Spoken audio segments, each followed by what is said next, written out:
Which is a Saturday morning at 10, not too early. Hopefully the perfect time. It'll be a nice day, but not too nice. There's no baseball yet, right? We'll be inviting the public back. Hopefully we'll get 100 people again. Is that on Saturday or? That's Saturday. Yes, the 23rd is. Third. Yeah. 23rd. All right, 23rd. It's definitely the 23rd, Dylan. 23rd. 10 o'clock. And April 1st? That's just a Is joke. that We're right? kidding. We're hoping. We're kidding about that. That's a Monday. Anyway, so this meeting, as it says, we're focused on what we call a shared fact-finding process, which is designed really to allow us to talk about which facts are we confident in, which facts are we worried about and need more information. And basically say, what do we need, what information do we need to make good decisions about Upton Center that allow us to move forward and get past any arguments about what's true and what's not true, et cetera. Or we may just, in some cases it might be a matter of what's true and what's not true. In most cases it'll probably, we don't have enough information. Like what's really happening with traffic and where is the edge of the wetland really? So what we want to do tonight is really focus on not necessarily understanding all the information because we have a ton of maps and stuff to go over and you're probably going to take a while to absorb that, but to really focus on what information do we need and how do we make good decisions based on each sort of theme of information that we have. So that'll be tonight. In a couple of, 3 weeks? On March 4th, we'll have another meeting where we'll really sit down and think about what is our values for the center, what do we want this place to be in a general way, how, do we really understand how the site works now and how it could work in the future, what are the key problems and opportunities that we've identified that really need to be resolved. So this is sort of, like you can't come to the right answer unless you ask the right question. So next meeting is really thinking about what is the right question for this place, and do we even know what that question is? And then we're going to talk about planning for the public workshop on the 23rd.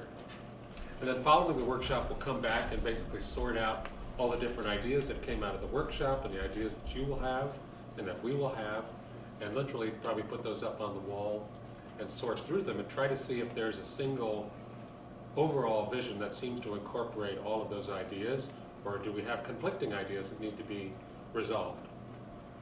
And then on April 8th, we'll come back.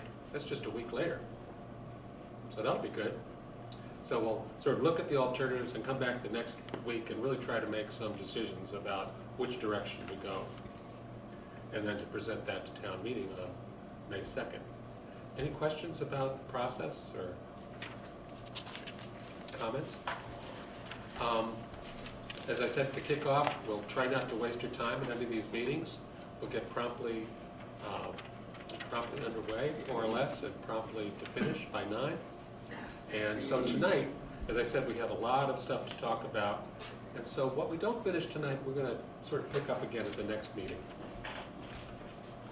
But first, what are we doing? Oh, yeah, we brought the maps again. And one of the things I want to say is we asked people generally what they thought of as the boundaries of the center. And people, what basically, as you enter here, you sort of feel like you're entering the center and then coming up to here again. It's what people sort of think of as a historic center, I guess.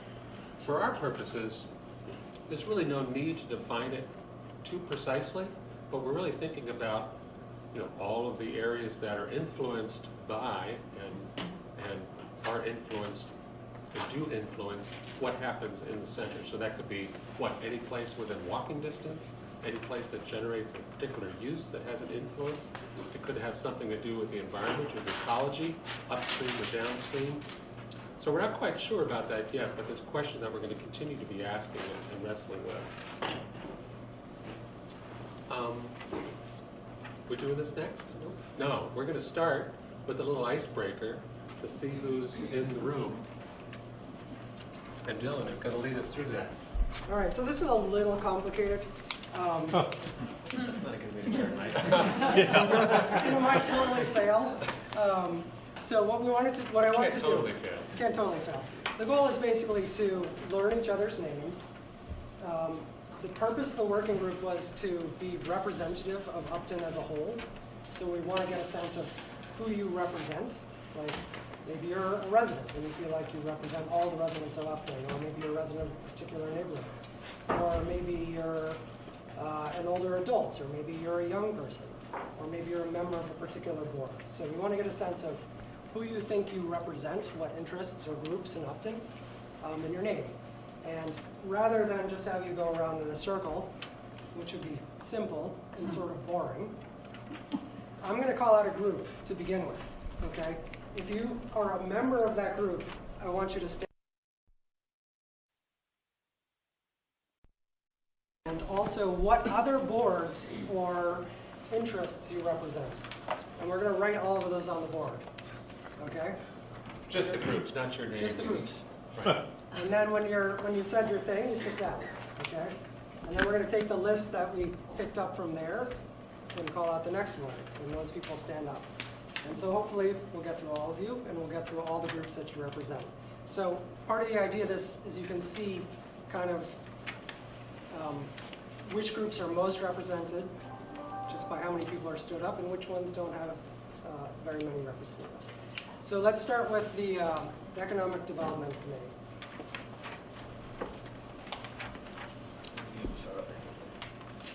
So there are 4 of you here. Okay. I'm Gene Burnett. I'm the chairman of the Economic Development Committee. Previously, I've worked as chair of the Open Space Committee, during which time we purchased the Steffens Farm, and led that purchase effort, and also the open space zoning bylaw was pursued by us and enacted.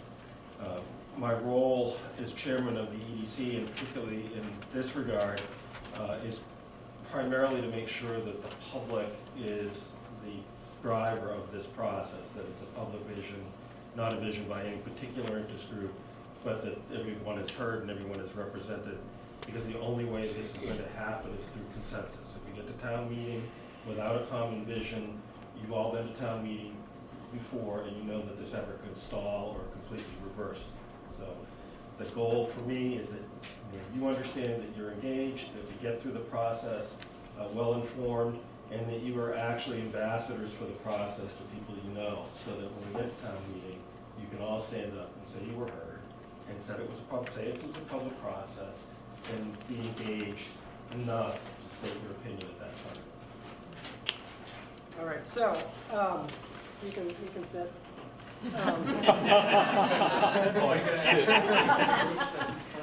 You said open space, open space groups. So the kinds of things that Gene just told you about sort of why he's here and what he values, I want you to hold on to those because we're going to get to those later. So for now, I want to do this as quickly as possible. And I think what will make it fun is if we do it as quickly as possible. So just your name and any groups you're affiliated with in as few words as possible. Donna? Hi, Donna Desjardins, and I'm a member of the Historical Commission All right. and a longtime member of the town. I'm Steve Rackerton, member of the Cable Committee, this committee, the ADC, and the Technology Committee. An electronic vote? And the Electronic Voting Committee. Hi, I'm Michelle Antonelli, member of the Electronic Voting Committee, which is newly formed. And I really feel that I'm here to represent the needs of individuals with physical, sensory, and intellectual impairments. So, disability rights, if you want to put it that way. Disability rights. All right. Disability access. Disability access. Is anybody else here from the Open Space Committee? Mike Penko, Conservation Commission, Open Space Committee, Land Stewardship Committee. Both those, Open Space and Land Stewardship, are both subcommittees of Conservation, and also the Community Preservation Committee. What was it, Open Space Committee? Open Space Committee, which is you got up You got it above, up top. and CPI, Community Preservation. All right, Historical Commission, anybody else from there? Hi, I'm Catherine Worsham. and I'm on the Historical Commission with Donna, and I'm also a resident in the center of town, so. All right. How about the Cable Committee? Nobody else? Okay. Technology Committee? Electronic Voting Committee? Disability Access? Conservation Commission? Community Preservation Committee? Town Center Residents? What was that? I'm not currently on the community preservation committee, but I did serve on it. Is that wrong? Okay. Why don't you tell us who you are and what else you serve on? Ellen Arnold. I am a member of Upton Historical Society and the Friends of Upton State Forest, although the forest group probably doesn't have that much to do with this. I have in the past been a member of CPC, the 250th committees, the local cultural council. I've served as a work for taxes person for several town committees, which includes the FinCon, Code, CONCON, and the Upton Historical Commission. Longtime resident since 1973, and you might say I'm a senior. I don't think I'm a senior yet, but maybe I'm looking at that end of it. So. All right, so we were on Town Center Residents. Susan Nolan, 7 Church Street, so we're just behind the United Parish. And we've been there for 18 years. We're actually a butters. The not so smart board. Old fashioned board. Yeah, no, my name is Mari, and I'm also a resident of 18 years and a butter to the town center. I am and live in the local neighborhood right behind the town hall on Nelson Street for 31 years. In the Historic Society, library user, a library trustee, senior citizen, and I can't think what else. I'm not sure. That's it. Library trustees. Library user. I don't know if Library that matters. trustees. Users and a senior citizen. And historic. Have seniors down there. Yeah. Okay. I'm going to skip Town Center Residents for right now. So, Upton Historical Society, anybody else from here? Yeah. From there? No. How about the Friends of Upton State Forest? Ah, Owen. Hi. You guys can sit because you've already spoken. Yeah, I'm Owen. I've only been here for 15 years, but again, that's really all I've been around. Never left town. Yeah, I'm a friend of the Upton State Forest, and I just kind of thought I'd get involved because it's a really cool thing to do. Okay. So, long-term residents. You guys get to define that how you want. Long enough. Deanna Dabrisky. I guess you don't have to, do they have to say that more than once? I'm curious, so if you fit the group that you've already spoken, it's nice if you stand so we know how you fit. But When then you can say sit right back long-term, down. do you mean you want to be here long-term? No, you've been here. All right. Well, Deanna Dabrisky, I guess I'm a senior. Moved here as a kid. Was here for a while. Left, came back. I've been back about, I don't know, 25 years. I'm a senior. I don't want to get booed out, but I'm kind of here to represent the people who think this isn't a very good idea to begin with. Great. I hope there are more of you in the room who think it's not a great idea. Hi, I'm Bethany. My parents built my house in 1986, and I just recently moved back and bought my childhood home. So, and I also wanted to say, I don't know if this is related at all, but I've heard the veterans come up a bit and people concerned about the VFW. And we're actually an active duty military family, so I thought that I might represent that. I'm Craig Weinfuss. I'm kind of in the same boat as Bethany. I lived here as a child, and then I lived in Amherst for about 10 years in Florence, and then moved back, bought my parents' house, so same situation. Mike Pinko again, but 22-year resident. Okay. Yeah, 1973 resident. Okay. Wait for this one. Oh, I'm sorry.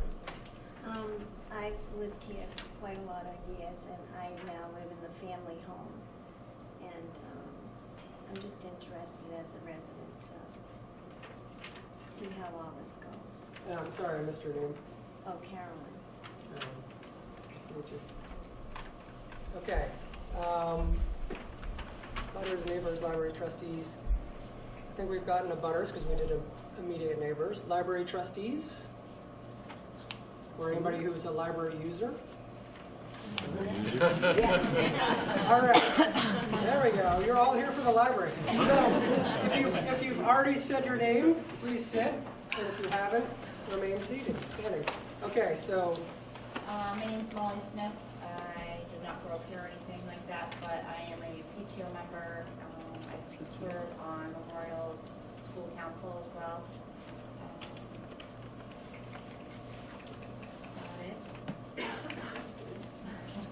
Yeah, 3 kids. Oh, and I'm a coach too. So Brad Lamont, I am not a long-term resident, but a returnee. I did high school here, moved here as a freshman, so moved away and came back, have family in town. Again, parent, library user, and hopeful that things might change. I'm Sarah Bell, also representing, I would say, young families in Upton, also a working mom. Jeannie Brooks, lived here just short of a year, represent seniors as well as a library user. Hoping the library is going to improve and we have a decent, I hate the word term senior centre for whatever. Yeah, just hoping that I think this is a good idea and I hope it moves forward. David Brooks with her, also just under a year. And you skipped seniors, but we represent in Rockwood Meadows, we represent the vanguard of about 550, 55 plus seniors that are coming to town in the next few years. So that's going to be a significant college, and I think we'll be talking about that later when it comes to opportunities and what we bring. I'm Kara. I'm a new resident. I have 3 young children. We use the playground. My oldest goes to Memorial, so we use Memorial. 2 of my younger children use the daycare at Little Learners. That's at Misco Hill Middle School. A library patron. We use the sports facilities at the VFW field, the baseball field. Hopeful. Thanks. I'm Greg Manning. I moved here 2 years ago after living 40 years in California. And I'm a member of the VFW and library user, and also on the Council on Aging. Caitlin Andrews. I've lived here my entire life, so basically 29 years. I'd say library users, and I grew up, and I probably represent those who would love to move back, but if I didn't live with my parents, I couldn't afford it. Jessica Curran, fairly new to town, been here almost 3 years. Little kids not yet in the school system, and part of the young family committee, if you will, and hopeful for some change. I have to say it's amazing to have so many young families here because that typically is the group that doesn't come to meetings like this. I'm a parent of young children myself, and I don't go to meetings unless I'm running them. My name's Diana Bebo, and my husband was a longtime resident here, and we just moved back about 4 years ago and purchased a property on 24 Main Street. And I'm a landscape architect and urban designer, so I'm very excited about this development coming to town. And my kids, I have 2 kids, they love the library, they wish it was in better condition, and we're frequent users of the park and the VFW fields, and I'm hopeful for change. Amy Correa. I've been here for about 17 years. I have 2 kids in the school system. Fundraising director for Nipmuc Football and Cheer. My house is not in the historical district, but it's 120 years old over on High Street. Most people recognize it by the bumble crawling over the fence at Christmas time.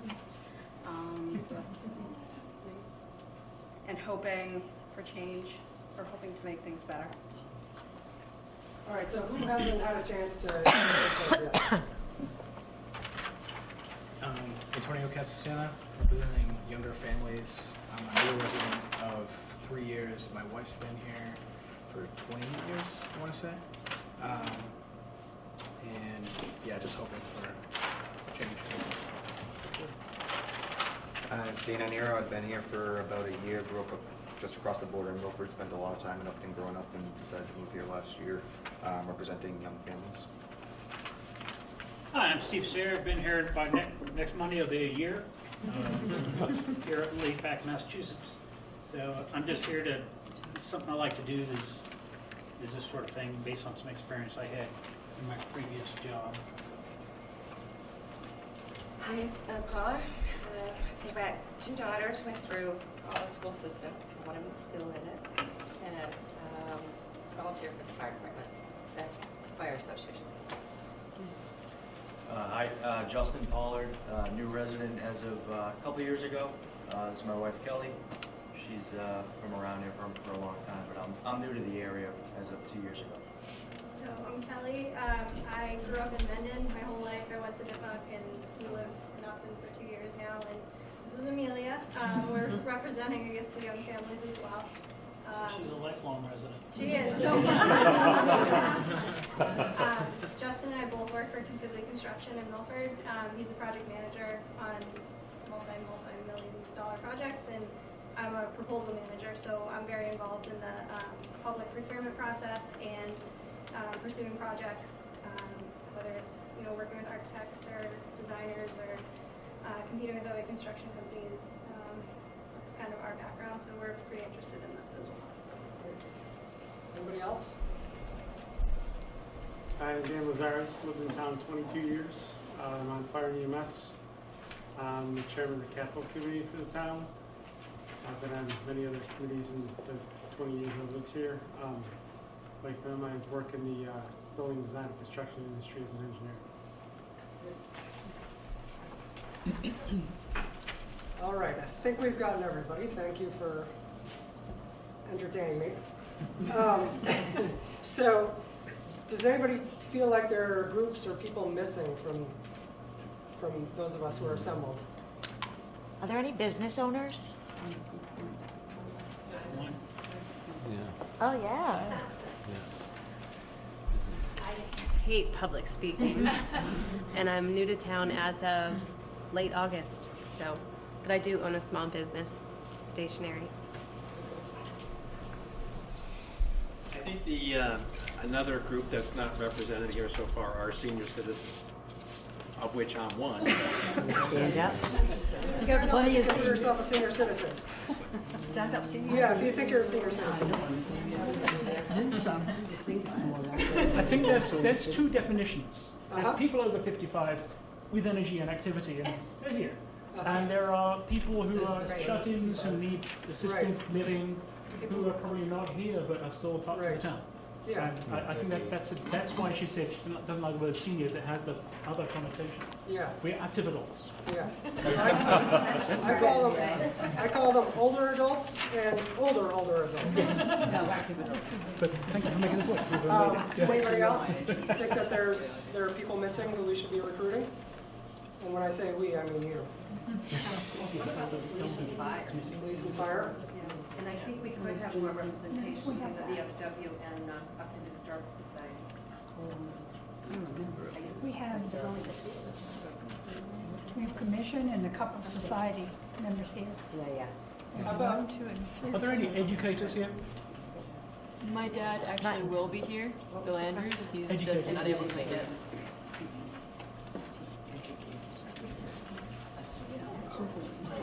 The other is Recreation Committee.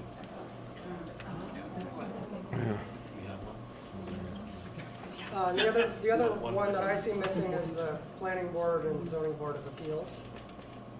My dad's also on the ZBA. Perfect. Where is he? Unfortunately, there was a grand family dinner planned about a month before we volunteered, so when it's tonight. So you have you're me, missing out. but not him. The rest of you may know him as Mr. Move the Question. If you don't know, there you see, there you go. He's the one who makes sure things aren't going on. I think you can refer to him as our lifesaver during annual town meeting. Okay, yeah, that's also it. So do you want to do the honors and move the question? Yeah, can we move the question? I'd like to make a motion, then we move the question. Anybody want a second? Second. All right. So, next up.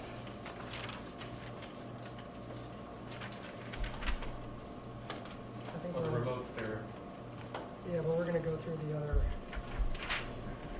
All right, so we wanted to just go through a little bit of the past work that's led up to this process. We touched on this in the last meeting, but for tonight, we want to give the opportunity to talk a little bit about it and for people to ask questions.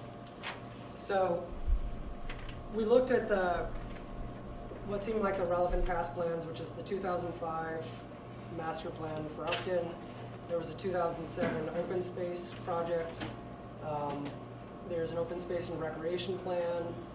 There's a 2012 housing production plan, 2019 complete streets prioritization plan. So those are all, if you haven't been involved in them, they're all significant efforts that townspeople like yourselves went through. Some of them with consultants, some of them just doing it on their own.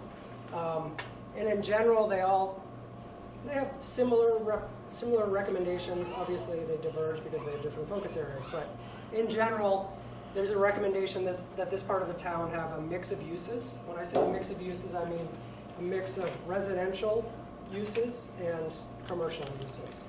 And in this case, probably also municipal uses like the library or the town hall. There's a recommendation that the street or the road be improved. Both the portion that people drive on and intersection safety, and also sidewalks and amenities like benches and lighting and so on. There's a recommendation that came out of several of these plans for shared parking. I think that was focused mostly on town uses, and there has been some implementation around that. I think some parking lots were built. Diverse housing, including affordable housing in different sizes and types of units, meaning small apartments, big apartments, single-family houses. Updating the zoning came up several times, and like I said before, adding amenities. Do you guys, I think a question I have is, do any of those plans strike you as plans that didn't have a lot of public input, that weren't endorsed by the public? Do any of these seem like things that are coming out of left field based on your experience in the town? I'm just curious about the Complete Streets prioritization plan. Was that a public process or something that DPW? Or is that the TIP project? So I can get into that later. I don't know whether Derek? Just here to provide technical advice when it comes up. So the Complete Streets project was a grant that the town received a couple of years ago, and we hired an engineering firm, I think it was Beta, who did a complete analysis of all the streets in town, and they recommended about 24 streets that the town can then go ahead and seek state funding to receive grants to improve those streets, to create bicycle lanes, widen the sidewalks, make them more pedestrian friendly. That's separate from the TIP project. The TIP project is an $11 million project that's funded by the state that is going to improve the street, sidewalks, and bicycle lanes everywhere from, think of the West Upton at the set of lights, so Hartford Ave North, moving to High Street, and then all the way up to Hopkinton Road, and then end at the town line of Upton and Hopkinton. So that project was slated to begin in the spring. It's now been moved to 2020, but that's going to be a complete overhaul of that entire stretch, and it's also going to create an intersection exchange over at Pratt Pond at the corner of Westboro Road. So that's an $11 million project, fully funded by the state. Is it online, that plan? The TIP project? No, the Complete Streets. Probably not, but we can put it online. Thank you. Yep. And the answer to your question, and it might just be me, I don't think any of those because it had a lot of publicity. I mean, the best way, I think, to get information out is if the town crier can succinctly summarize what the ideas are. I don't mean to be out of it, okay, and maybe I am, everybody else recognizes everything, but that's a thought. So in the back and then in front. I'm just going to agree with her is that I think if you are part of the project or you have interest in the project, you're aware of, you know where to look for any meetings, whatnot.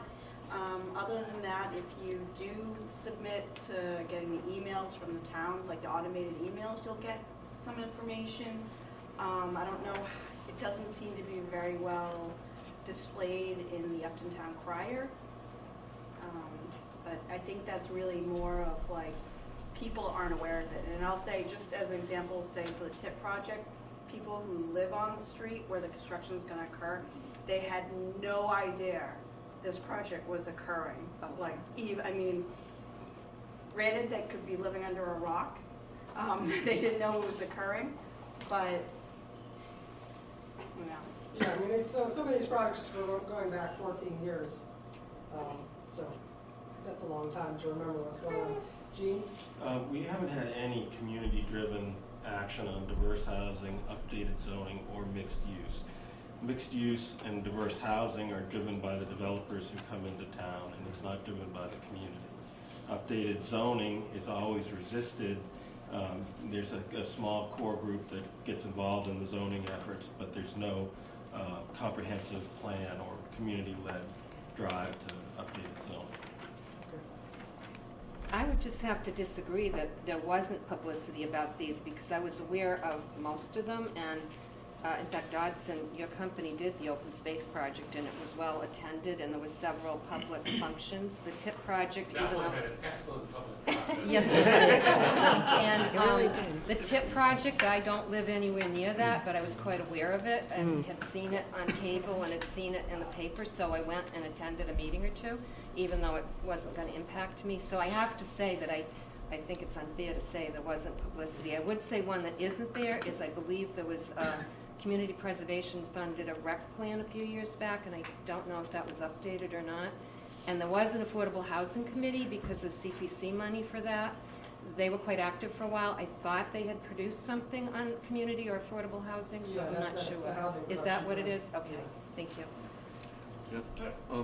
There is a open space and recreation plan for 2011, and that includes the recreation master plan I think Ellen was referring to. Right. It doesn't have a lot to do with town center, but you know, it does discuss things like you know, community trails and things like that. They might have some.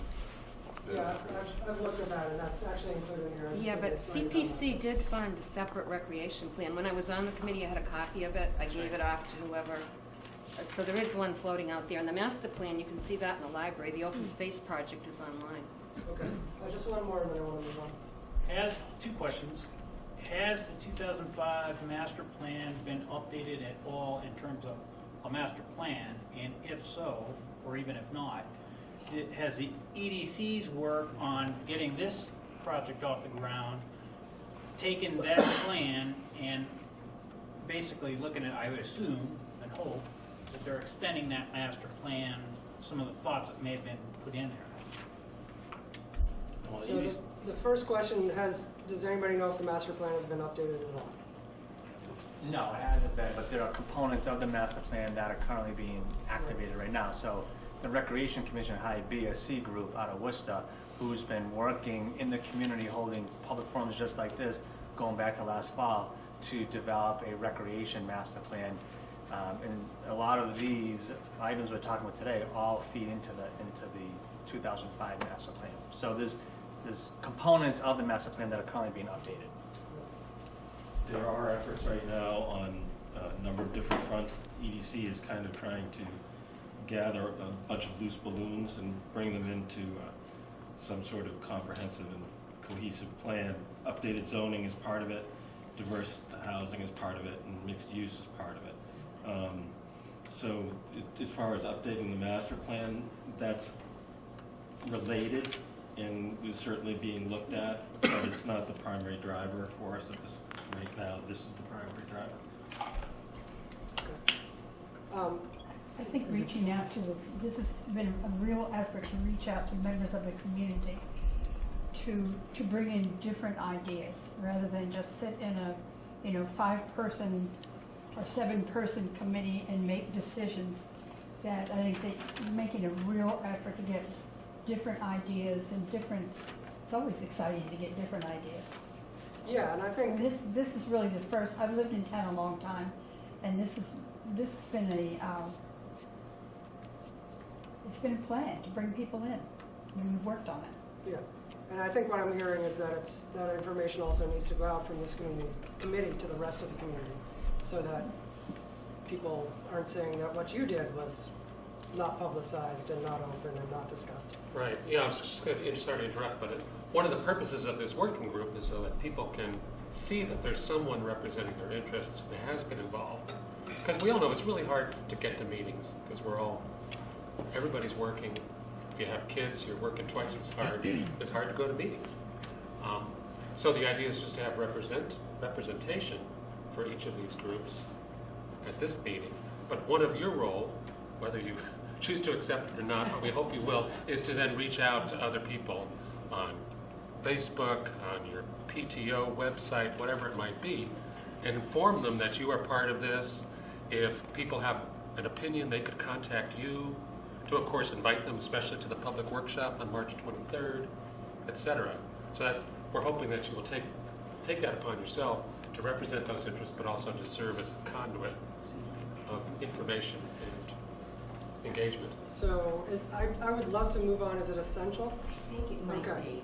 It's not part of there, but because it's going to be talked about as part of this whole process, I think maybe I should mention that there have been 3 attempts already to build a new library in Upton. So there was one that was a joint public library with Mendon that failed in Mendon, passed here, so it didn't pass. And then there was another one that we got the grant from the state, but it didn't pass in the community. And then just a couple of years ago, we tried to do it again, and we weren't able to get land that was appropriate for it, so we couldn't go forward with it.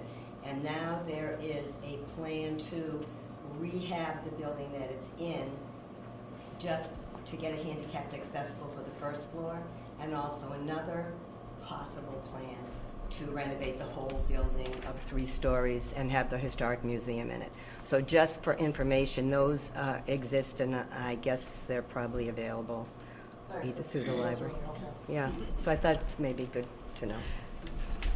All right, so I don't want to spend a lot of time on this, but you guys, this is the summary of what came out of the meeting we had a couple weeks ago on this project.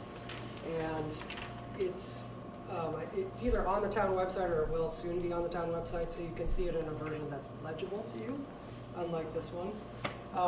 But basically, the comments that we heard in the meeting notes, I think, were relatively aligned with the kinds of things that were in those past plans, right? So the kinds of things that people liked in the town center that they said drew them there were the library, the town hall, the various businesses in the town center.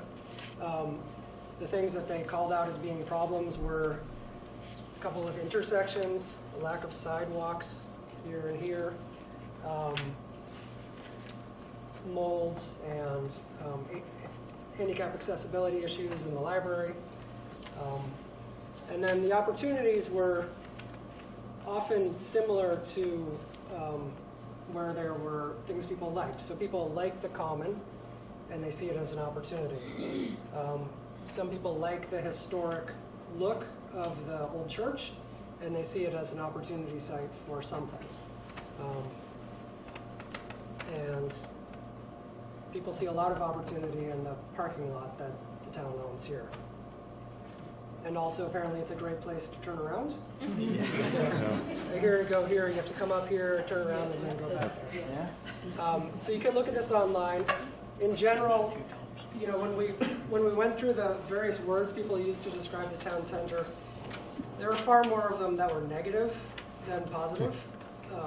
So that's something that I think is important. it was sort of like 2/3 negative, and then the remaining third was split between positive things and sort of hard to tell whether they were positive or negative. Could I just add something? Sorry. Sure. I think it's important that we remember, because the community spent money in several years hiring a consultant, but that is, much of the area we're talking about is a historic district now, and some of the buildings we're talking about are contributing. So it might be worthwhile also to include in your list of documents the application for the successful National Register, and understand the boundaries and where that is. Yep. And to have respect for that too, I would say. Yep. So, I just had a quick question. So regarding historical buildings, houses, is there set rules just on how, if we're deciding whether or not to knock it down versus repair it, are there certain rules that, just so we're aware of it, so when we go to this planning, we're not jumping the gun and then realizing after the fact that that wasn't even on the table?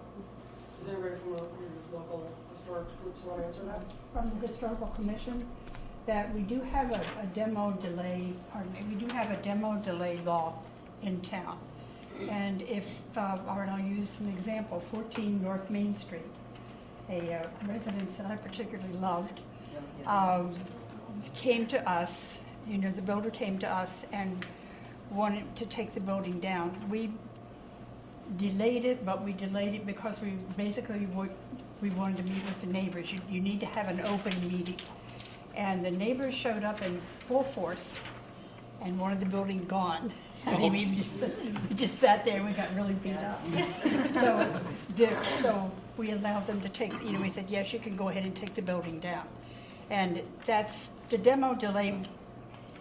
The Historical Commission decides if there should be a delay in taking it down, and if they decide that there will be a delay, then you need to have an open meeting on this where people can come in and express their opinion. There is nothing that says that a historical building in the historical district can't be taken down. The town hall is the only one, and I think the CCC camp is the other one?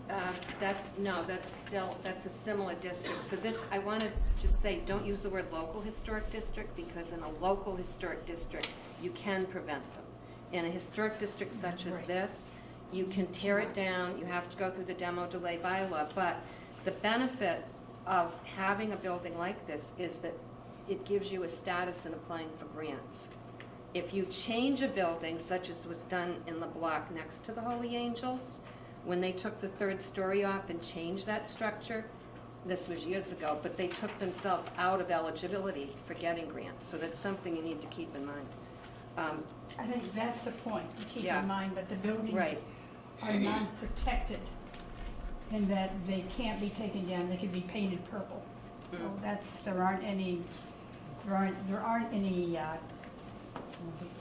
law, is the wrong word.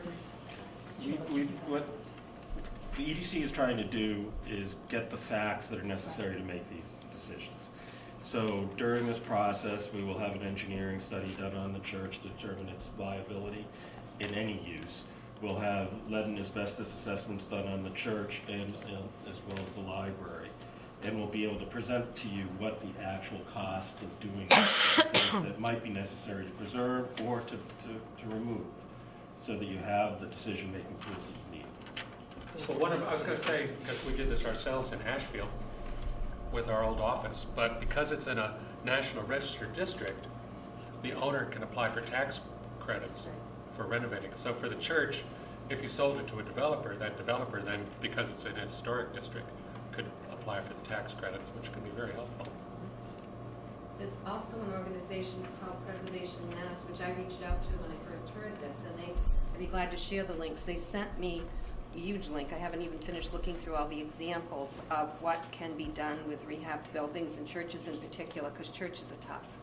And they gave me a couple other resources I'd be glad to share at some point if you want. Could I just make a follow-up to something Jill said about the at the meeting? may be all wrong, but I kind of doubt that the majority of people in Upton don't like the town center. I think there was an incentive for people who didn't like it, which is fine. They're certainly entitled to their opinion. But personally, I doubt that the majority of people in town find the town center unacceptable. I know you're just reporting what you've heard. Yeah, I have no idea whether they find it acceptable or not. All I can say is that when given the opportunity to describe it in one word, the majority of them chose words that were negative. Yeah. Well, can I just maybe clarify for him? He was just stating the people at the meeting, Right. and not all the Well, people. that was what I was trying to get across, the difference. Yeah, thank you. Between the people at the meeting versus The Upton whole in general. whole town. Yeah. Okay. That's all. The cup is definitely half full. It's just got to keep it getting fuller rather than emptier. All right. Right? So Question mark. when Gene started and he told you why he's here and sort of what he wanted to get out of this process, I said that I wanted the rest of you to hold that. So now is your opportunity to tell us, why are you here tonight? What do you want to get out of this process? What do you want this process to accomplish? And I want to hear from somebody who I haven't heard from yet. I'll start. All right. So in our little breakout group, which I think you were in, we had a couple of people that were like 70-year residents, and they talked about how awesome Upton was. And I think if you look around this room, there are a lot of young families represented and a lot of young residents. And I think that the vision that they had of West Upton and Upton Center is something that we all desire. And it's not what it was. And I think we want to bring it back potentially to what it was for those citizens, for the people that are here.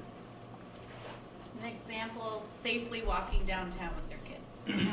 Like, things like that. I think, like, I don't think we necessarily, like, when it comes to the history, like, I think the vision of downtown is beautiful. I think it's like, I feel like we're missing the, like, I think we see the potential for even paint or, you know, things like that, or safely getting downtown with our kids, or parking with our kids, safely getting into a library with our kids. So, and I think you're right, like, we picture it probably back in the day, where you could just kind of walk around and be safe. Crossing 140 is not something you really want to do with a child. So there's a safety of that. And on top of that, I see it as just bringing the community together. Like, I like the downtown. I love the look of it. But I would love to be able to also get some commercial benefit out of my town, where I can go to a store and pick up a little bit more than the super's giving me, or sit down and have a sandwich with my child and run into someone I haven't seen in 5 years and have only been here for 10. But allowing for more industry to come to town, little small businesses, so it's helping our taxes as well, because I've been here for 10 years and I've seen what the taxes have done, and I think there's opportunity to bring more small business to the town, so it's helping at our tax rate as well. In particular, beyond like the traffic controls and everything like that, like making use of the abandoned buildings and bringing some economic viability to the center, making it a place that people want to gather, so residents can come and not just have cars fly through the center, and have it be a place that you want to be. I don't know, I just kind of want to be honest. I mean, it's kind of already been touched on before, but I mean, you kind of look at photos of how Upton kind of used to be. I don't know, I kind of feel that, I don't like the fact that I look at that and I kind of feel like I missed out on something.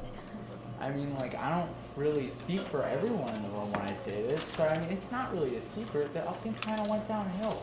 We used to have a trolley, for crying out loud. That was really cool. So, like, I don't know. I mean, you used to be able to walk in the street. You used to be able to, like, we had a whole hotel, and the first floor was, you could, like, watch your boots being made. We used to make, like, a third of the boots in Worcester. And then the second floor was hotels, and then there was a theater on the top. I'm pretty sure it burned down, so there's really nothing you can do about that. But, I don't know, I just kind of feel like we could maybe start going back uphill, as opposed to just kind of sitting at the bottom of the hill and saying, what am I going to do?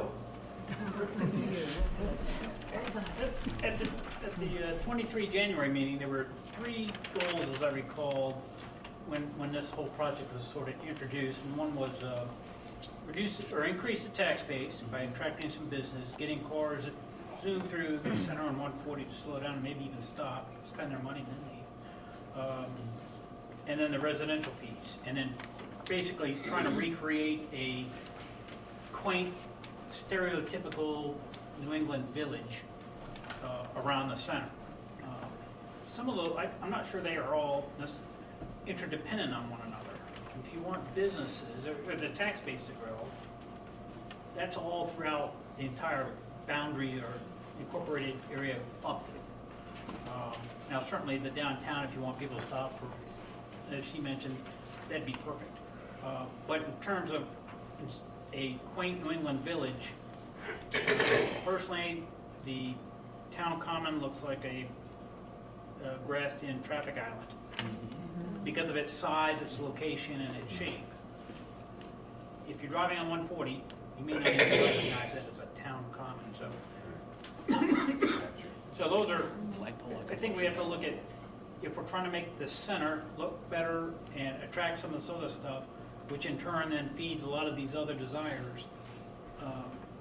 But the town can't, like the zoning board, that's singularly, if you make it easier for a developer to come in because you've eased up and changed your zoning laws, you will attract some of the other businesses, light manufacturing often, what is it, the west end of town, I guess?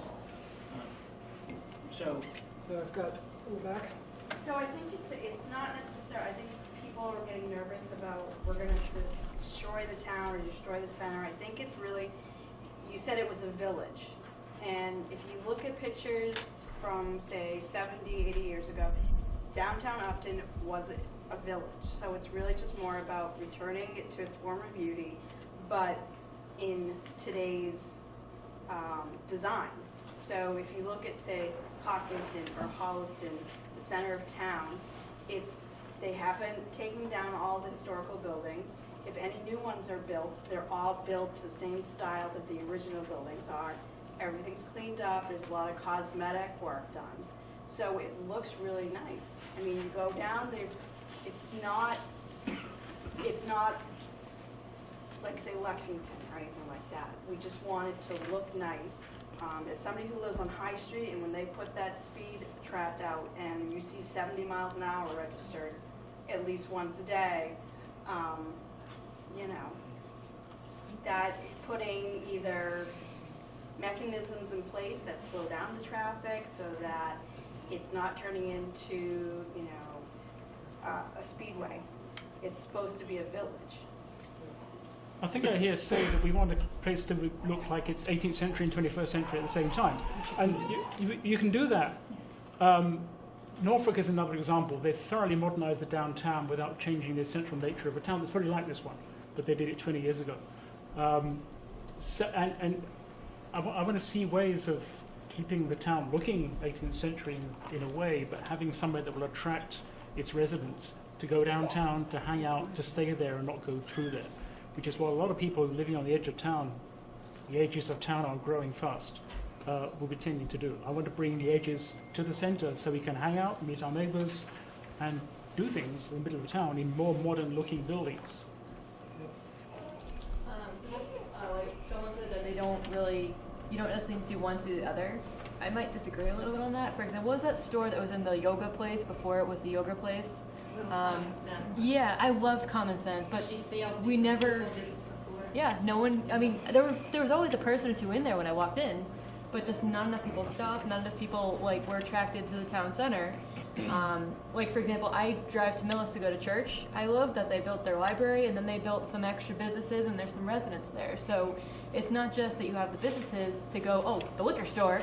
It's that there are already people there and there's a library there, so you have a true center where people are attracted like, you know, honey to sugar. So I think that's one of the things we like to do with the center is not only just get businesses to move in, but people to stop, or not even people to stop, but just places so we're not driving to other places because we always drive to Shaw's and now it's Price Chopper, or, you know, oh, I want to do some shopping or window shopping, and just let's go down there. But right now, there's nothing there, and even when there was, we couldn't support it. So I think we definitely need to get residents there too. All right, so I think the last comment on this. I think she makes a very good point. In fact, I was going to bring it up. But first of all, I'd like to say what's wrong with two town centers. We have West Upton, which it seems to be successful, the businesses that go there.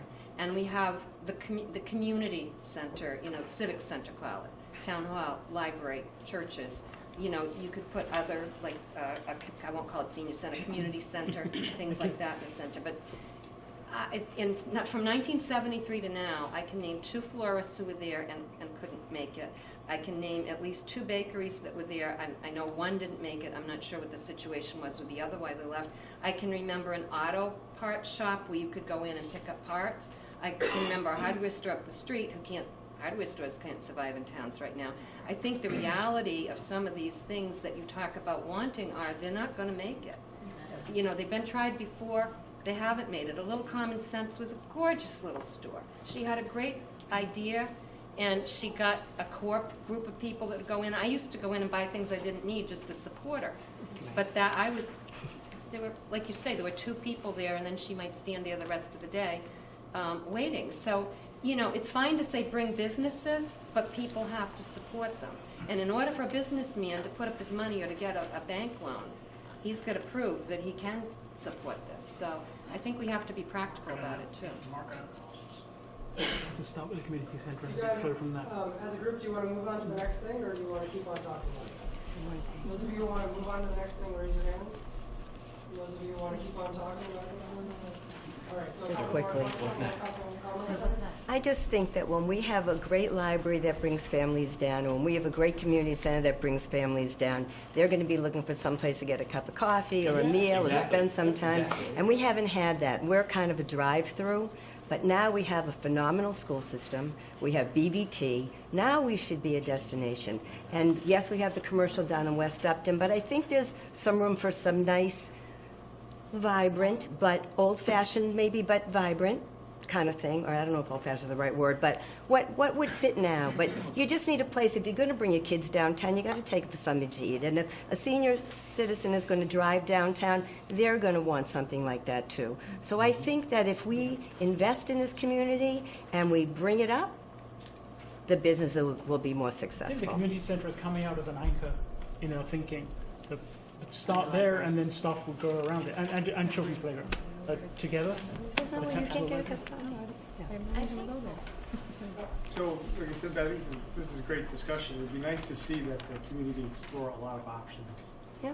You know, being in the building design construction industry and working in the architectural and planning side of things, you really got to get a bunch of options on the table for people to consider and look at. They need to be real. They need to be understood graphically. I mean, there's a lot of underutilized land in the middle of that town center.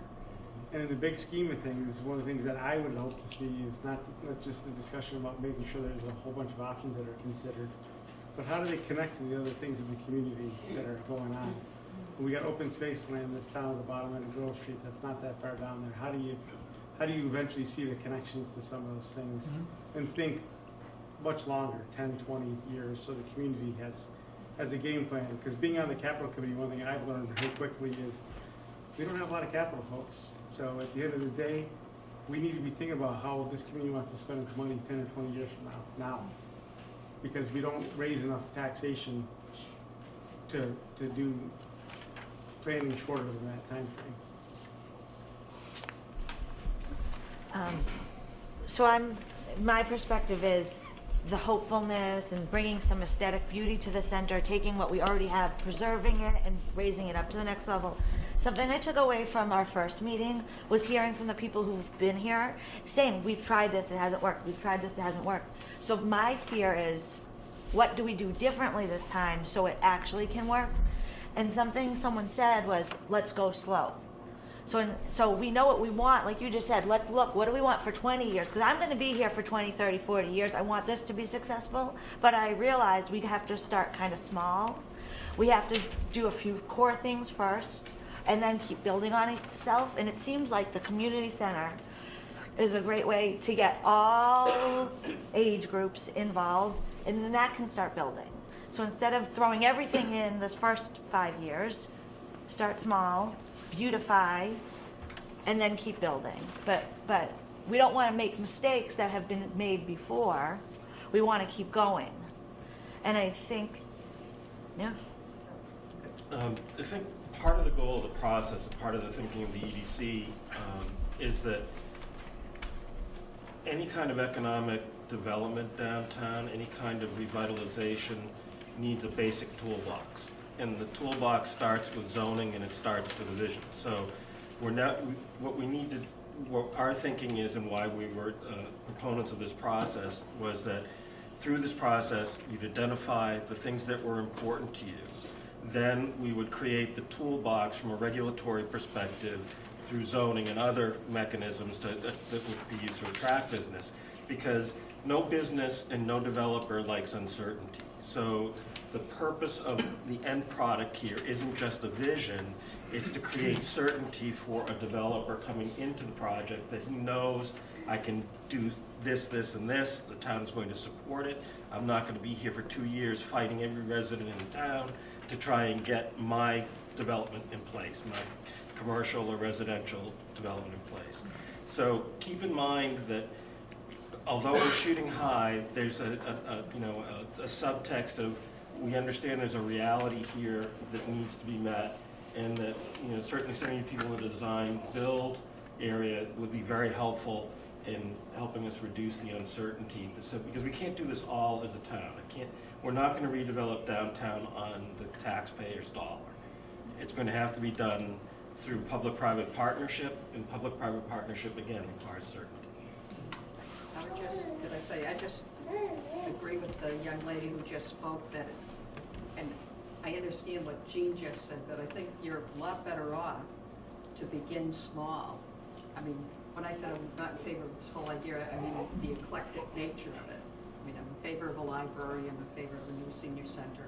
I'd love to see Warren Street just shut off. No going into or out of Warren Street, and then you just have cars coming four directions like any other intersection. So I just wanted to be supportive of the young lady who spoke previously, even though I did hear what Jean said about the eclectic nature. I hear developers and I get nervous.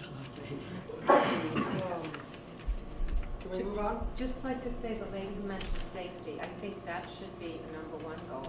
And at least in our group, there are a couple of very good suggestions in addition to Warren is changing the outlet of Grove Street. And the person who made the suggestion showed a very good way it could be done. So I think that safety and traffic issues, you have to look at that as a first priority, because if you have something wonderful, if people are going to get killed coming to it, you kind of defeated yourself. Great. Do you want to go to the other slideshow? Is that what we're doing? Yeah, Let's do that.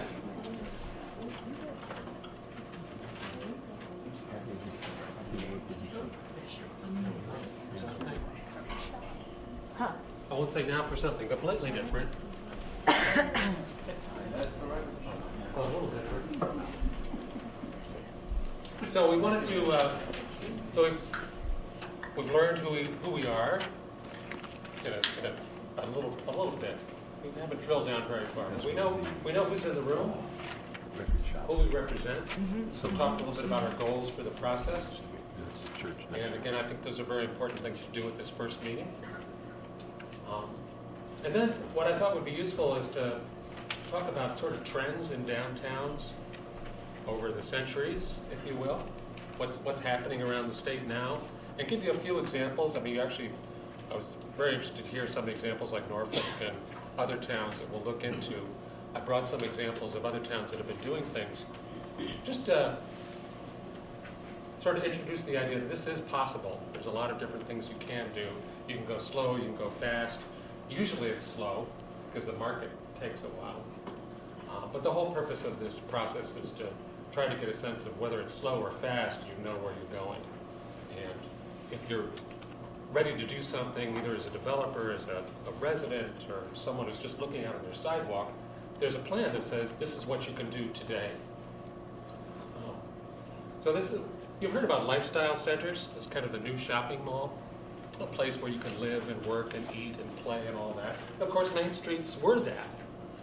We didn't have shopping malls. We had main streets, and that's where you did your working and playing and your business and your spiritual life, your community life. Everything was bound up in this small place, and it was all organized by basically where you could get on foot or on a horse.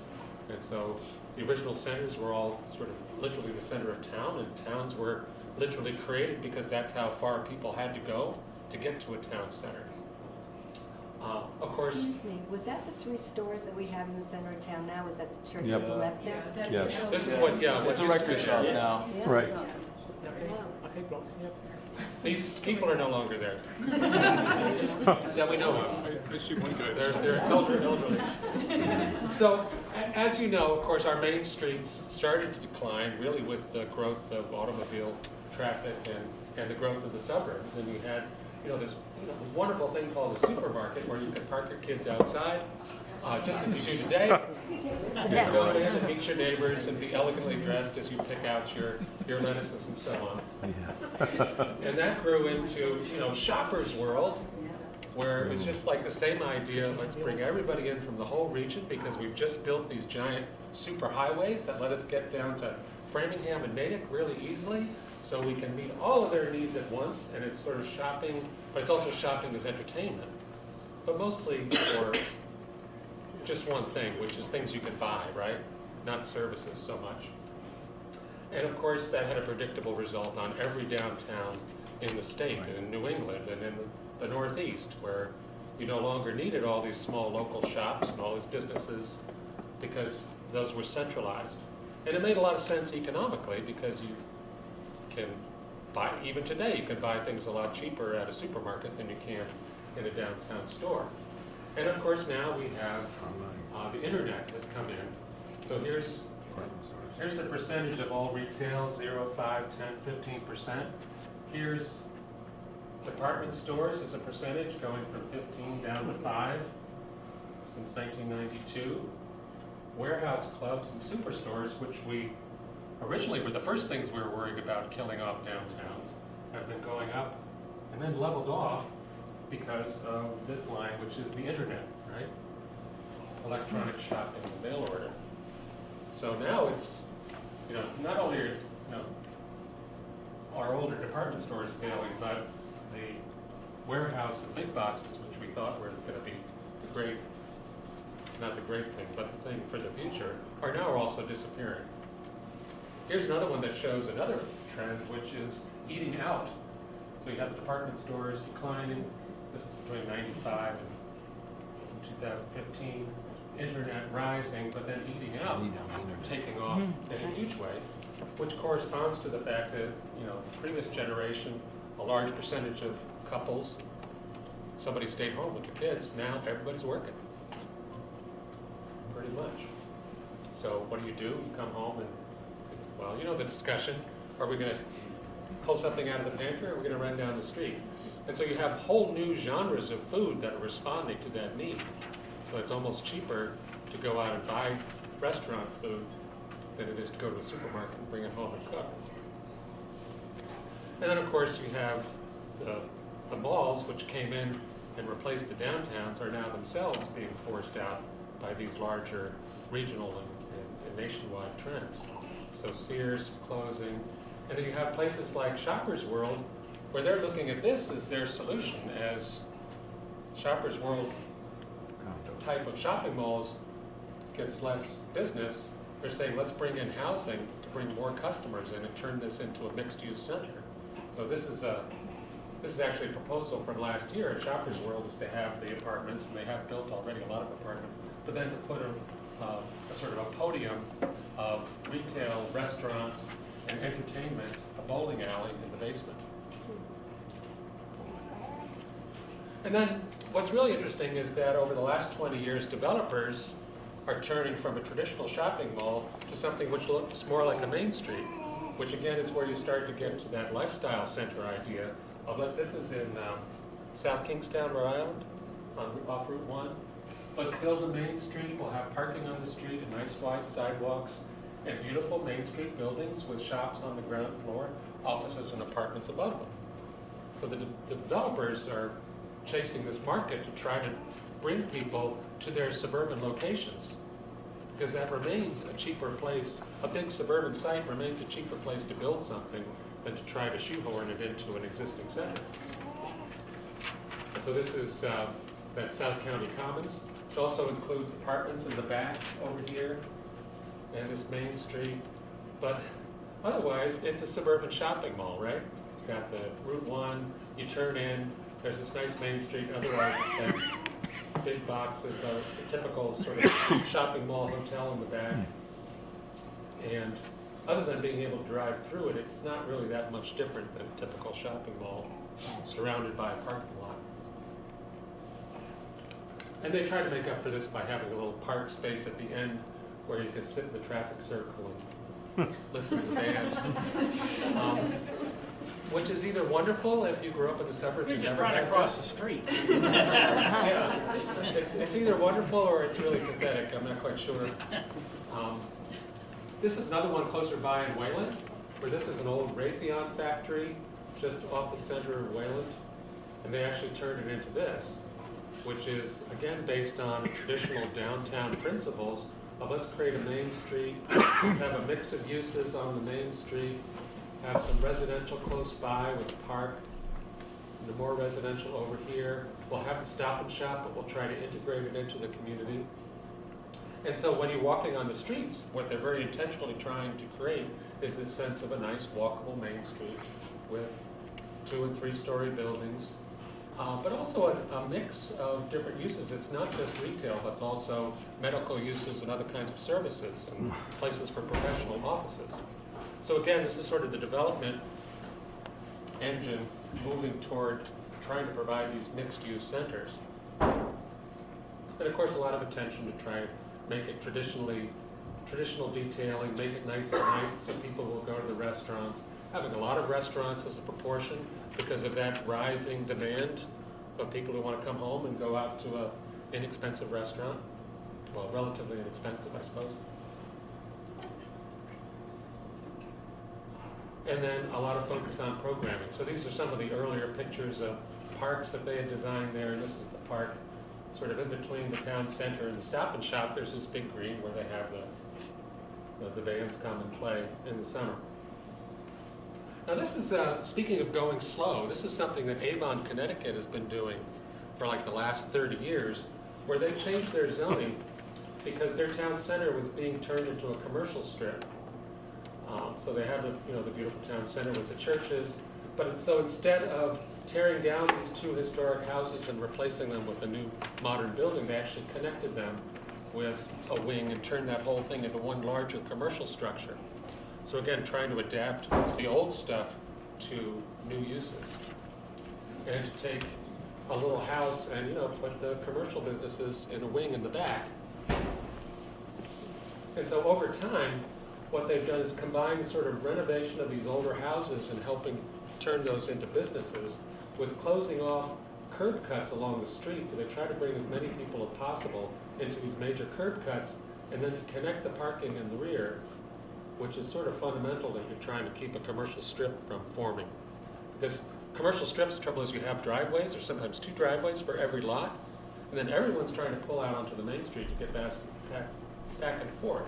So what this does is you clean up the street, you preserve as many of those old houses as possible, you remove some of those curb cuts, and so it makes the street then attractive and also better for pedestrians, so you feel like you might actually want to walk up and down this main street again.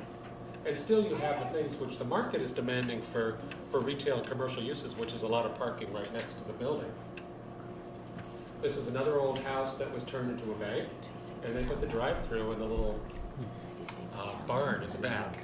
So again, a lot of architects will look at this and wince as being hopelessly twee. We don't want to make a fake drive-through, but it does help this thing fit into that historic community. And then they really promoted a real mix of different sizes and shapes of uses. So you have these very small sort of cottage-style business offices that people have made, larger mixed-use buildings, some interesting architectural experiments, but all within this larger pattern that's designed with a master plan. So that's another key point. So this happened over a long period of time, but they had a master plan that was connected to the zoning, so that when anybody came in, they said, oh yes, we want you to not have a curb cut, but to connect in the back, to clean up the front, and to add to the pedestrian streetscape, etc. So that as this happened over many years, each improvement added to the success of the whole thing as a master plan place.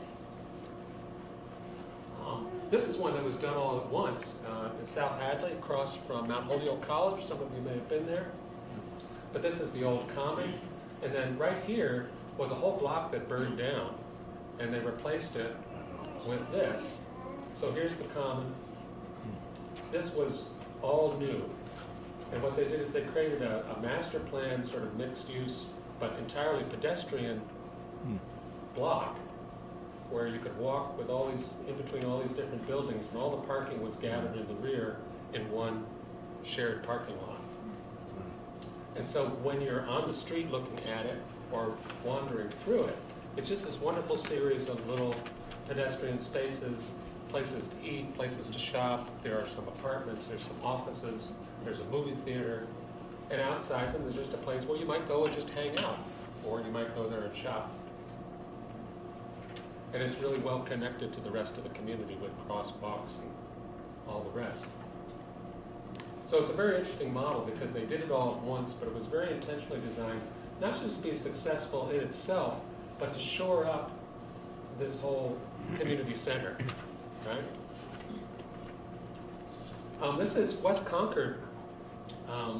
This is kind of a nasty photo, but it sort of represents a nasty period of West Concord when it was the industrial center and the shipping center for the rest of Concord. And there was a series of mills along the river, and this is what it is today.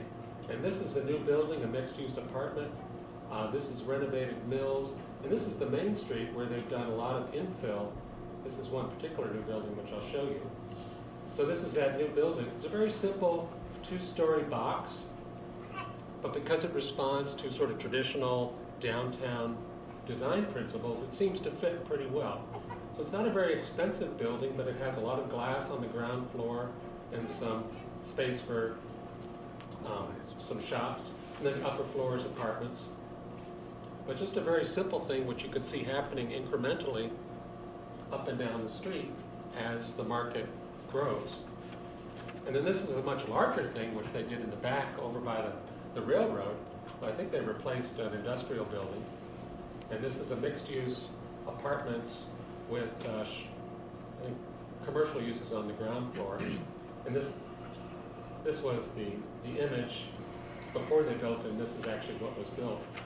So it's kind of, again, a pretty simple, typical kind of apartment with a big box, with apartments on the upper floors, and then a ground floor with a lot of transparent glass to make it possible to look into those businesses. And this is the back of the building, which faces a greenway, where they've been creating paths along the river, and a lot of shady trees with people's balconies on the back of that apartment.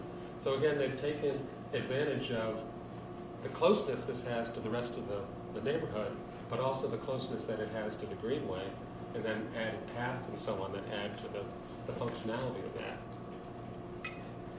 And this just, by the way, down the road, they've also experimented with, this is one of the first cottage communities in the state, which is a collection of, I think, about a dozen very small houses grouped around a shared open space with a parking lot at one end. So you don't park next to your house, you park your car and then walk down to your house. And they sell for an astronomical amount of money because people really, they don't want a big house, but they want to live in a place that has a sense of place and a lot of character. Now, one of the issues, and we're going to get more into this in the later meetings of the working group, is funding downtown redevelopment. If we get to the other slides, one of them is about the rental rates that you have here, which is about $10 or $11 a square foot on Route 140.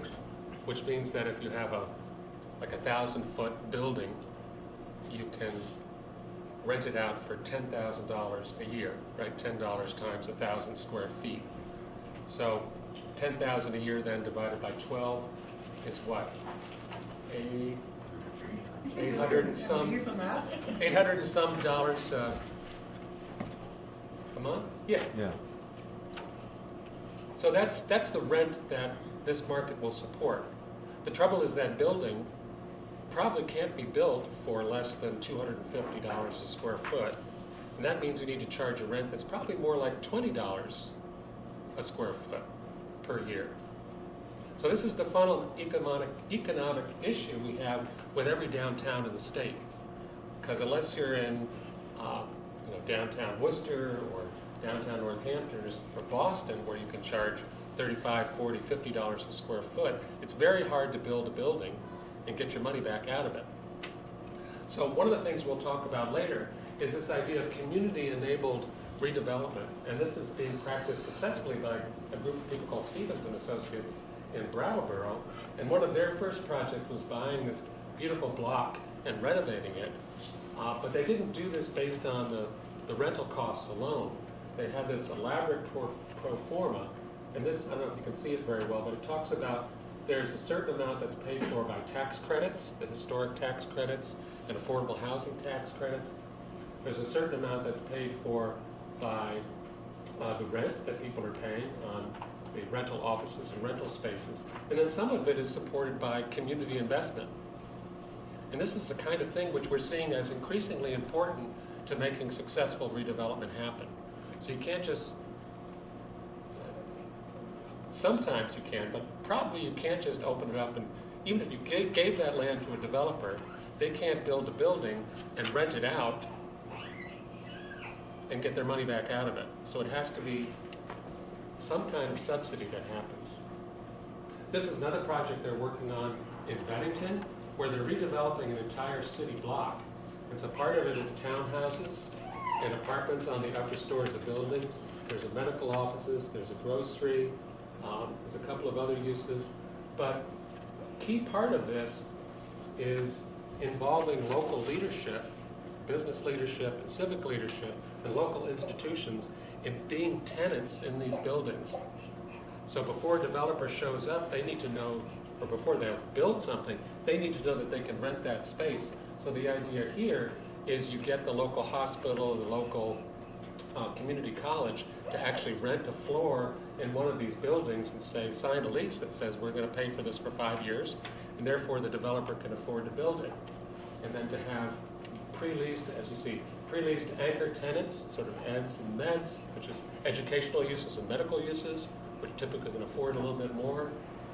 To have what they call membership housing, which is actually, you pay rent on a monthly, if I have this right, you pay a monthly rent, like you might pay $2,000 a month for your apartment, but you also buy in. You buy a membership, so you might spend $150,000 buying that apartment, and then you pay rent on top of that. That $150,000 actually pays for the developer to build the apartment, and then when you sell it, you get that $150,000 back from the person who wants to buy it from you. So we won't dwell on this too much, but that's a kind of creative financing strategy that seems to be necessary in a lot of these places. And finally, I want to talk about another idea. This is in Manchester, Connecticut. And it's actually a building that was donated to the city by a local bank with the idea of creating gallery and educational space for a local college that would be paid for by the city, but then leased to the college. And then what they decided to do is combine that with shared co-working space and shared meeting space that anybody could use. And the result is this workspace which is designed for meeting, learning, creating, and working. And so essentially on the ground floor there are some large meeting spaces and educational spaces and galleries, which the community college uses. on the upper floors, there are smaller offices and co-working spaces that anybody can use. But what they realize is one of the things that's really important these days is a place where you can go and have a meeting with really good live remote, what do they call it, remote meeting equipment? Because we're all used to having meetings, on our phone, and it never quite works the way you hope. Or even if you have good equipment, that typically could be in an office.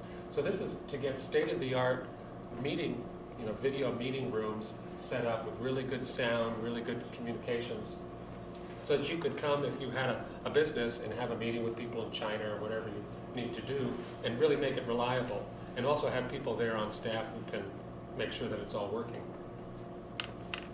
And then this is one of the co-working spaces, typical thing where you can rent a desk out by the day or the week or the month, or have a small office. This is the gallery space. And then they've sort of integrated with public events. This is a road race through the center of Manchester. So again, this is something we'll think about more in terms of brainstorming for Upton Center, but it needs to be a combination of sort of traditional redevelopment tools, let's build a building and rent it out, with these non-traditional tools, community-supported development, and so on. I'll stop there. We're going back to the other one? Yes. Are there any thoughts about that? Or anybody have other places that they really like and would like to recommend we look at? St. John's Street, Vermont, the upper section where the church is at, the Old Town area, they've done a tremendous, amazing job there. And Littleton, New Hampshire, they have their, what they call the Meadows, which is kind of the big box area, and then they have the old downtown historic area. They've done a really good job. They also put up, there's a river there, which makes a difference, but they did put up a covered bridge just so you can connect the community center, senior center area with the downtown and the library, and not library, excuse me, bookstores, things like that. Those are two towns that I would recommend looking at. Yes. I get to travel quite a bit in Oregon. I spent all last week around. And even other places I've been in Virginia, for example, where you have a lot of mixed-use developments that tend to have even more dynamic uses than some of your examples. Have you seen in New England where there's been an ability to get more? One of the things that's a very common theme for those is more housing tends to be in the ones that are more vibrant, because it just keeps more people on foot in and around the place. I don't know if it's just thoughts. Like I said, I know when we go back to the New England Town Center, it becomes more of a, we tend to go backwards and we tend to strip the residential component out of it. Because I think in humble terms, I mean, you got to have something to pay the rent per square foot to make it economically viable. Otherwise, don't have a project, even with the best developer. Well, we're seeing a lot of developments around the state where the town is requiring retail on the ground floor, and then developers saying, fine, as long as I can build 3 or 4 stories of apartments above it, because that's what pays for that retail space. I don't think we want it to look like, say, downtown Framingham, where if it's the old arcade building, where it's all apartment buildings on Right. the top and empty businesses on the bottom. Even Westboro tried that, and it just didn't really. It's not really, that's an example of like Westboro is one apartment component and a shopping plaza. I mean, it's why it doesn't work. Like I said, in the last month I've been in one in Richmond, Virginia, and one in Arlington, where, like I said, you don't even want your car, but there's a ton of people out there. There's tons of shops, there's people living there. And like I said, that's kind of what drives that. I don't know, just interesting from a standpoint how, like I said, to your point, aesthetically, it needs to be can you, how easy is it for the community to set some aesthetic standards to get, I guess, the mix and the look we're looking for? And one of the things we've seen in a lot of towns is that you can have multiple aesthetic standards depending on where you are in the downtown.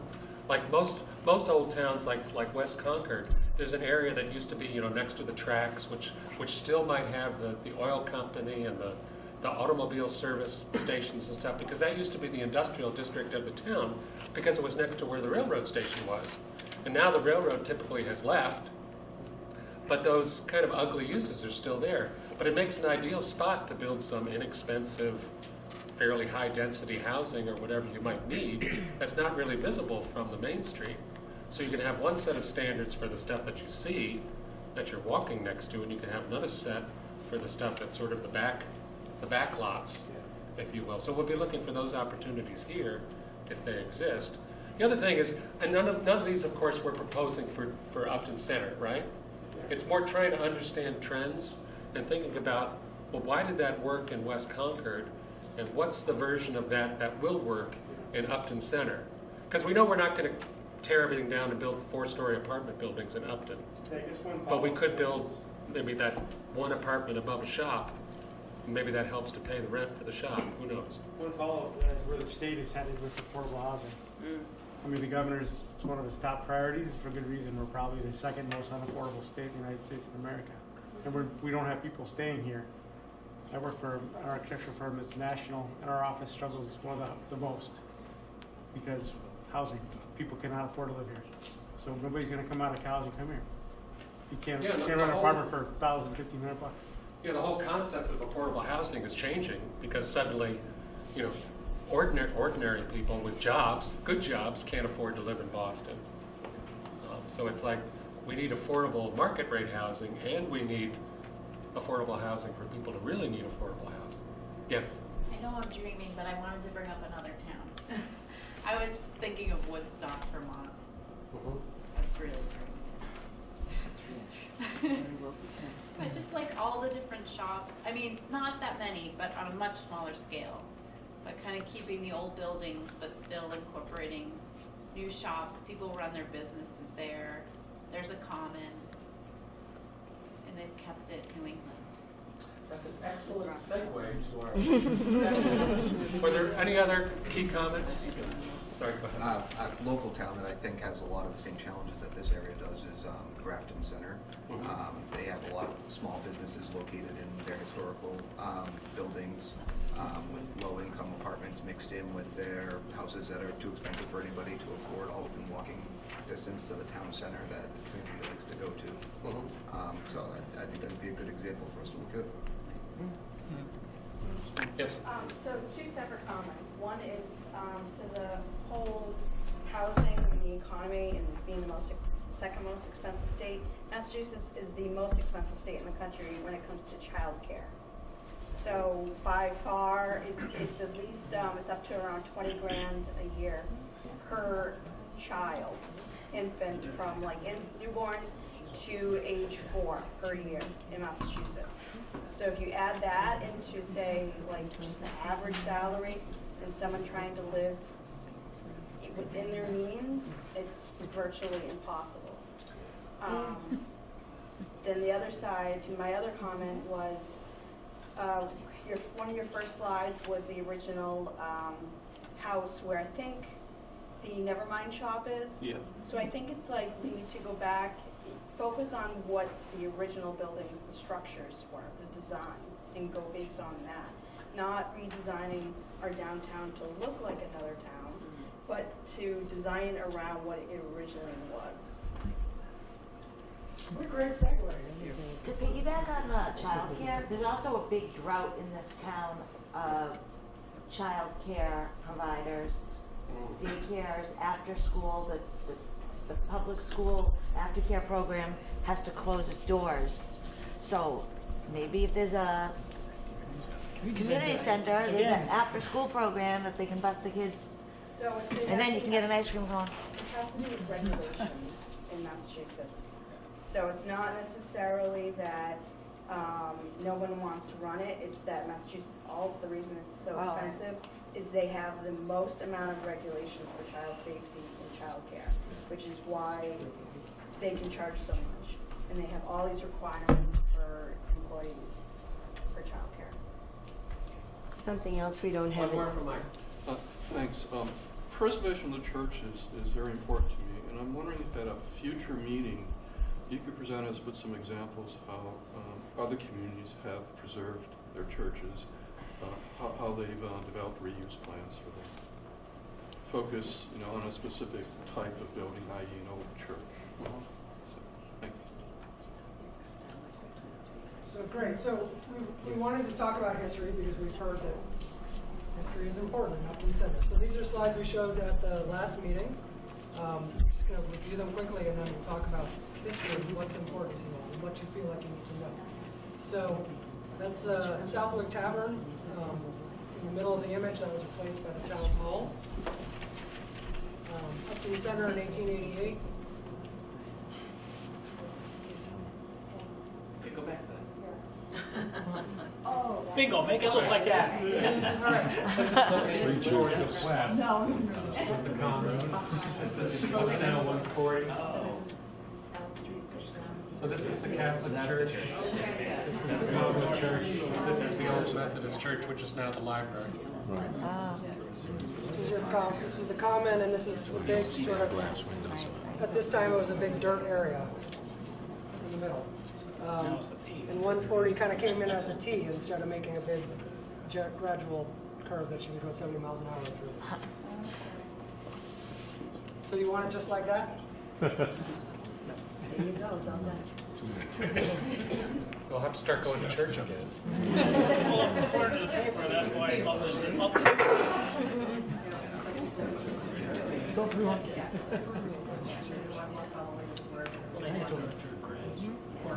All right, that's looking 20 years later on the ground. That's the liquor store. Before it got the new siding, it was quite an attractive building. Looks like there was a road down the left side of it. It was. Not Main Street used to go right by. Yeah, it's still sort of there. It's like a driveway now. Yeah, there's still a driveway. Like standing in the front of the library. Yeah. One of the things I think is amazing about this is if you look at this one, see how there are no trees on the common?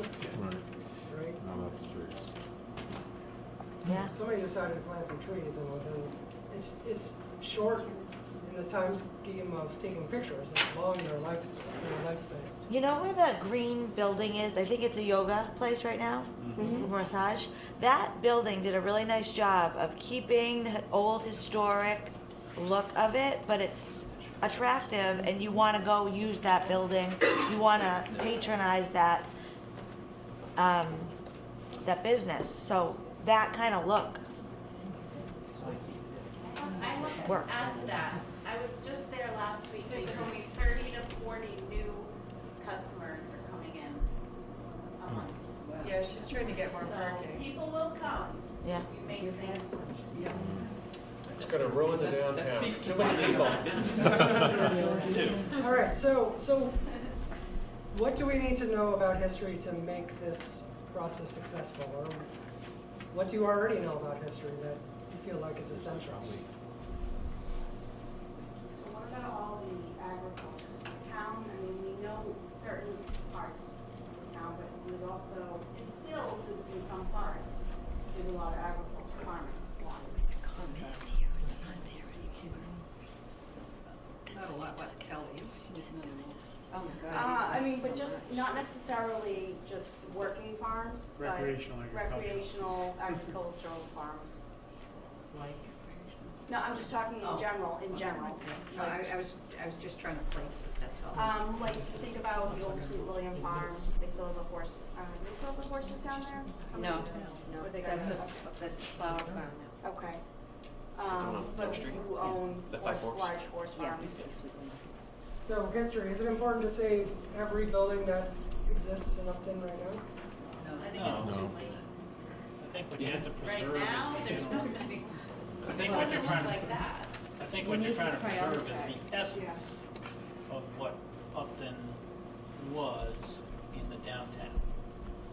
You know, so what anchors them? Right. You know, malls were built around anchors first for a reason.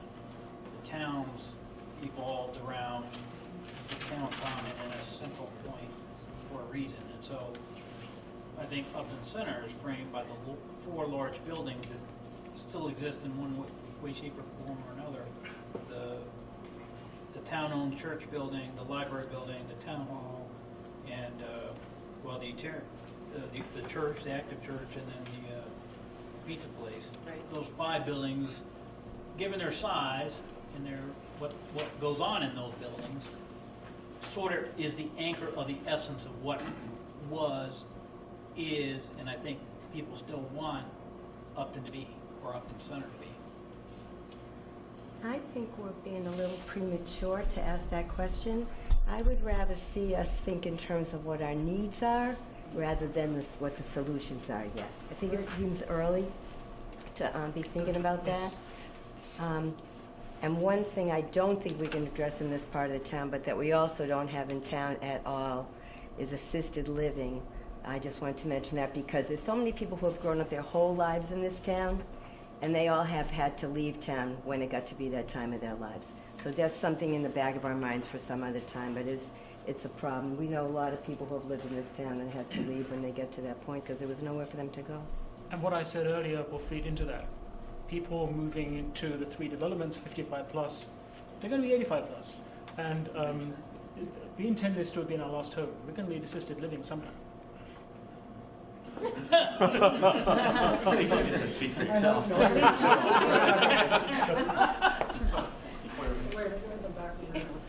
think when you mention what is there to sort of learn or glean from the historical images, I think there's a lot to take away sort of from the architectural vernacular that was already set up. So you can see there's different scales of buildings. When you look at this image, there's more pedestrian scales, there's 3-story, and then more of your architectural elements.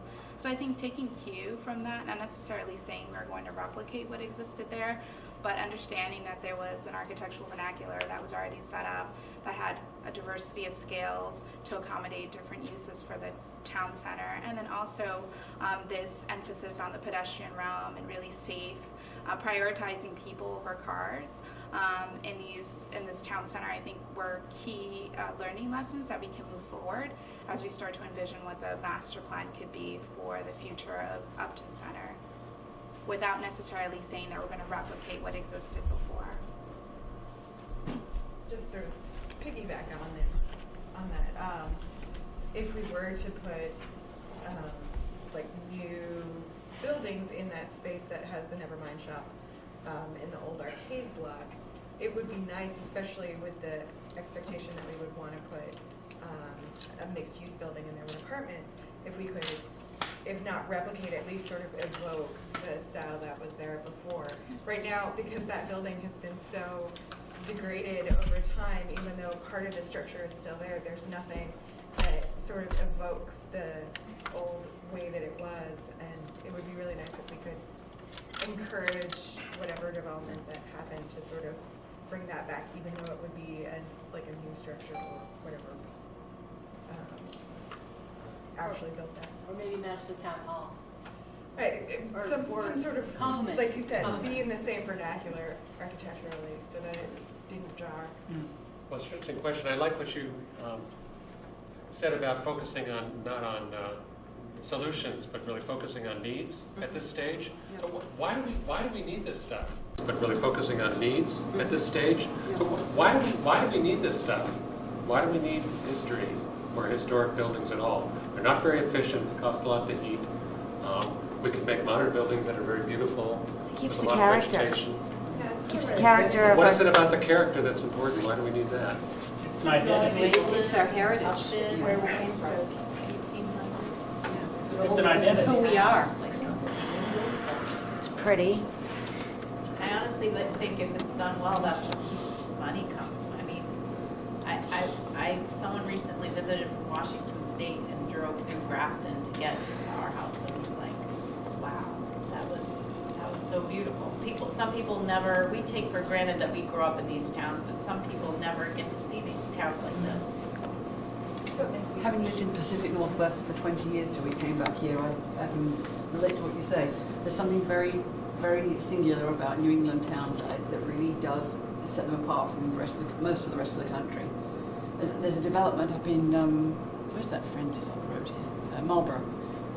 And it's a huge new shopping area, and you go there and it could be anywhere in the Pacific Northwest. It does not belong in New England. It stands out like a sore thumb. So we came back to New England because we wanted to come home. But that's what makes New England special. It doesn't have the mountains and it doesn't have the, it doesn't have the Puget Sound and that, but it has this fabulous architecture. But And I that's don't- really, and that's its heritage. I don't think you need 18th century looking buildings. 19th. Grafton keeps coming up as an example. The buildings look more modern, but they still fit as New England buildings. And the same in Norfolk, I'll come back to that. The new buildings don't look like the Northwest. They look like New England, but they also look contemporary.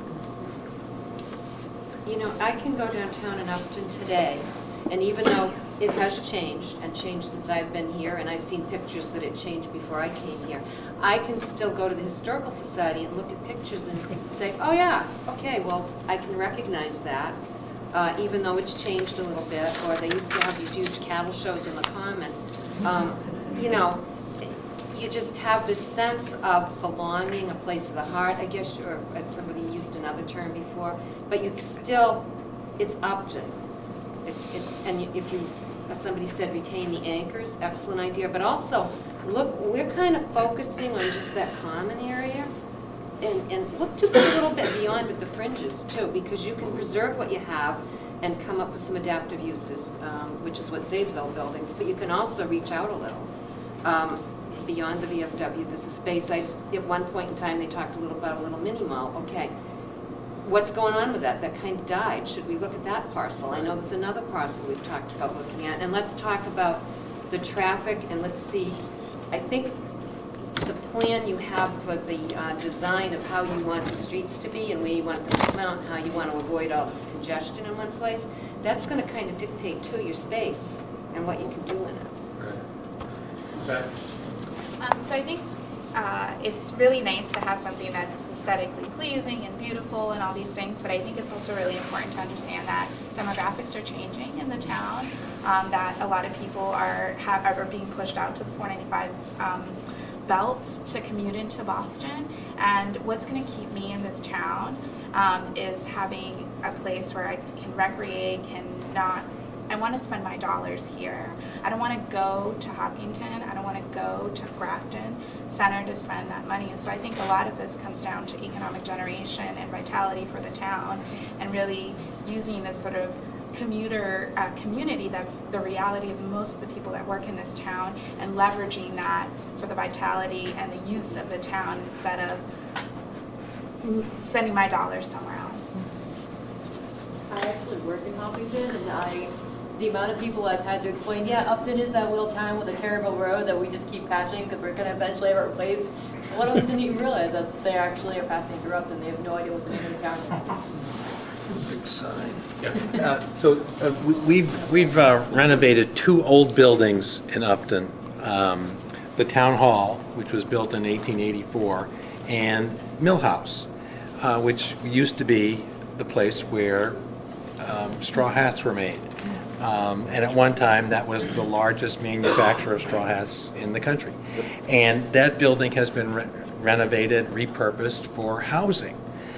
So when you go into Millhouse and when you go into the Town Hall, because it was an old building and because it looks and feels like a new place, even though it's an old building, it gives you a different feeling than when you walk into a typical office building in Boston or any other city. So you feel more of an attachment to the building and to the place because it's a repurposed building. So there is certainly some benefit in being able to, I think, repurpose old buildings, as long as you can come up with a viable new purpose for the building. Renovating for the sake of renovating doesn't really make a lot of sense. If there's a viable purpose for renovating an old building, then if you do a good job of it, I think it can have a very positive impact on the community. Is there any way to get information on retention, like business retention in these newly redeveloped areas? You know, what are the, identifying the anchor tenants, the type of business, and then talking, whether the town, I'm sure the towns know which businesses are successful in the downtown area. I think what happens is that it's all pie in the sky, that there's an idealism that here in this process that's intrinsic to it, but that we need to balance it with the economic realities of if we're gonna put businesses downtown, how do we retain those businesses? You know, and that information is lacking. So some of the tools we need, some of the information we need, we don't have. Well, to your point, Gene, I think as a town, we do a horrible job of welcoming new businesses to Upton. How many of you have been to Stephanie's yet? Okay? Do you even know that it's there? Okay? Only based off my Facebook. So when a new business comes to Upton, it happens so rarely, we should be ecstatic and we should be celebrating and doing things, and we don't. And I think that's a key problem that we have in getting new businesses to stay here. I think- She's gonna need parking. Yes, Everybody- yes. They already need parking. Yeah, I mean, she needs it now, but I mean, if you try to get in there on a weekend, yeah, good luck. But that's because we like there are a lot of people there. No, I got it. I mean, we used to go to Grafton. Yeah. She told us she's moving here, that's all. She could be right down the street. Yeah, but nobody knew that she opened even. I mean, it was like a secret, and it's pretty crowded for a secret. It's a problem that we need to fix. Nobody goes there. I think once we invest in we put in a great library, and we put in a great senior center, then there's going to be reason for people to stay and have a meal and stay and have a coffee shop. Yeah. But there's nothing there now. We need to invest, and then it'll be worthwhile. We have some people who've been waiting to be heard. So yeah, everybody's wondering like what do we have to offer to make people come to Upton. So I'm sure everybody has seen at least once or twice Chronicle Main Streets and Back Roads of New England. Well, they actually featured Upton last year, the year before. They did a whole thing on the town, which was actually pretty cool. And I can't remember how far back they went, but they basically just went through town. And just showing about how far we've come and that we are the fastest growing town in Massachusetts. And so it was pretty cool. So you can actually go online and probably find the archive and watch it. I have a question. Are there already functioning businesses in town that have come forth? Because I have a friend that has a business that I feel like I've heard could have put in a name that she, do you guys have a list of people in town that already run businesses that are possibly interested in putting their business downtown? Yeah, I was going to ask you that too. Oh, what We have developers Yes, that yeah, I'm approach sorry. There are developers interested in a concept, in a revitalized downtown, but it's, again, the Upton, for better or worse, has a reputation of having a very challenging, having a very challenging zoning board of appeals and a very challenging process for doing anything in town that's at all different than what already exists. I mean, So are there they- any functioning businesses in town that are interested in moving to better spaces? Yes. Or, okay. Yes. The lady that owns the flower shop, Petal and Crumb, she's been wanting to move to a bigger space because she's in her garage right now. So that's an example of a I just didn't know if existing there were business more, right. that wants to move to another space. We don't have any buildings to lease them. But we don't have any place, there's no place for her to We don't have a go. market to give to anyone, right? We have land. But going back to Gene's comment about the zoning board being difficult or its reputation, whether it's real or imagined, doesn't matter. It is. What is the town doing? What's the town administration? And I don't mean you necessarily, Mr. Manager, but the selectmen and the zoning board. If that's a problem, and they've recognized it, why is there a reluctance? Is there a reluctance to change the rule set to eliminate that perception? That's why we're here. Okay, so the real answer to your question is that's why we're here. That's why the selectmen formed the EDC. It's why we're functioning the way we are in a kind of a step-by-step incremental process. And we felt that the incremental process began with a common vision. That, as Peter will, as we get towards the end of this, we'll start looking at, what does a common vision mean in terms of zoning? What does it mean in terms of business attraction? What does it mean in terms of regulatory process? All of those things will have to be developed out of this process. So this is first. I would disagree with you in that if you have a bureaucracy, you can change the bureaucracy simultaneously to laying out a long-term, what everyone seems to be agreeing, a long-term vision for the downtown. Because you can change the zoning laws probably, relatively speaking, in a fairly short amount of time. It takes a 2/3 town meeting vote to change the law. Okay, so I would tell you that if it's properly presented to the town meeting, and I will tell you this effort, when it was presented at the town meeting in October or whatever, was a disaster. Exactly. It was not laid out to where the people in the room, and I count myself in that, understood what you were trying to do. The meeting you had in January was very helpful. But if you've got a entrenched bureaucracy, you can start working on that now and laying the groundwork simultaneous to what does the vision need to look like.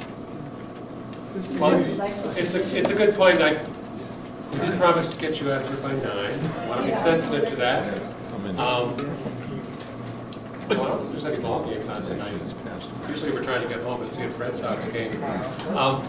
But I think changing the bureaucracy is one of those things that might be necessary, but it's sort of a matter of opinion. Changing zoning is often a very strong matter of opinion. So what we're going to try to do as we get closer to having this, or once we have a vision, then we'll sit down and say, well, what are the barriers to making that vision a reality?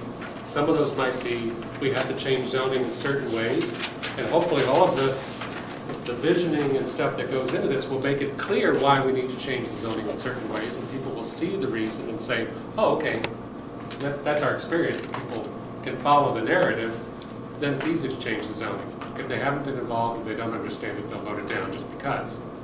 And changing the bureaucracy may be one of those action items that comes out at the end. But we need to, just like with zoning, you don't just throw everything out. You think about what is a particular thing we need to tweak to make this work better. Maybe it's the format of planning board hearings. Maybe it's some other thing that we don't have to change everything, but we need to figure out what it is that's forming barrier, keeping the developers from doing their thing, keeping a landowner or just a small business person from succeeding, and to tweak those things and have a very intentional sort of narrative that says this is why we're doing this. It's because we discovered X. And we're never going to get to where we want to be unless we change this point. But we don't have to change everything. We have to change this. So that's kind of where we're going. And I think earlier somebody talked about going slowly. This is a slow planning process. I mean, we're doing it within 4 months, but it's kind of that idea of going slow to go fast. We've worked with a lot of towns that get a grant to do zoning, and we come in, we change the zoning, we come in and present it, and we get hammered because nobody knows what we're talking about. So the idea is we slow down and we say, what do we really want to have happen? Why do we want to have it happen a certain way? So in this discussion here, all of you at town meeting in May are going to say, oh, I understand why they're asking for historic design guidelines for those buildings, because we had a discussion about how important that is to the character and the sense of place in this community. And that's going to be good not just because it's pretty, but because it's good for business, et cetera, et cetera. So we're building that shared understanding that's going to make it possible to make the changes we need to change later. I hope. That's the idea. So at the next meeting, we're going to continue this discussion. I think between now and then, we're going to package up some of the slides and send them out so you can start looking at some of the details, because there's a lot of stuff we didn't present about the local economy, local demographics, and so we'll send that out to you as homework, and then we'll come to the next meeting ready to talk about what all those facts mean and what are, again, what are our shared values as they relate to the center, so sort of create a framework for moving forward. Does that make sense? Do you have anything we need to tell people? I have questions. You said that we were like a liaison to the rest of the community. What should we be saying to people? What do you want us to be saying? There's this incredibly important, exciting event happening on Saturday, March 23rd. You should all come. Be there. It's going to start at 10 o'clock, so you can have a relaxed breakfast at home, and then come to the meeting. So that's To give people context, this community is vast with awesome master plan in 2005, which unfortunately we didn't implement unfortunately. This community has a great planned village development bylaw. We really do. This is the second time at the plate for this community. We feel, and Gene's smiling because he knows what I'm talking about, we had 250, 300 town residents, mostly younger people who had come to the community like myself 10 or 15 or 20 years ago, beginning to start a family. And we filled that town hall floor up full of people, and there was excitement. And unfortunately, we have a rail yard instead of a planning village development.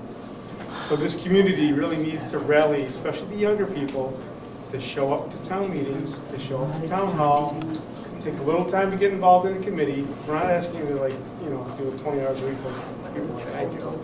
But that's what needs to happen.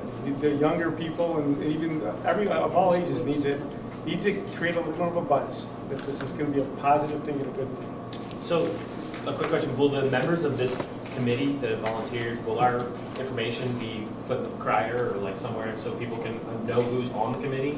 If you know, we can talk about that. If you want that, please send in a message to the EDC rather than, deluging any one person. If it gets to the EDC and there's enough people that think that they want to be identified as liaisons or ambassadors, what have you, then let us know. But I don't want to give out information that people don't want given out. Have you seen that be successful in the past?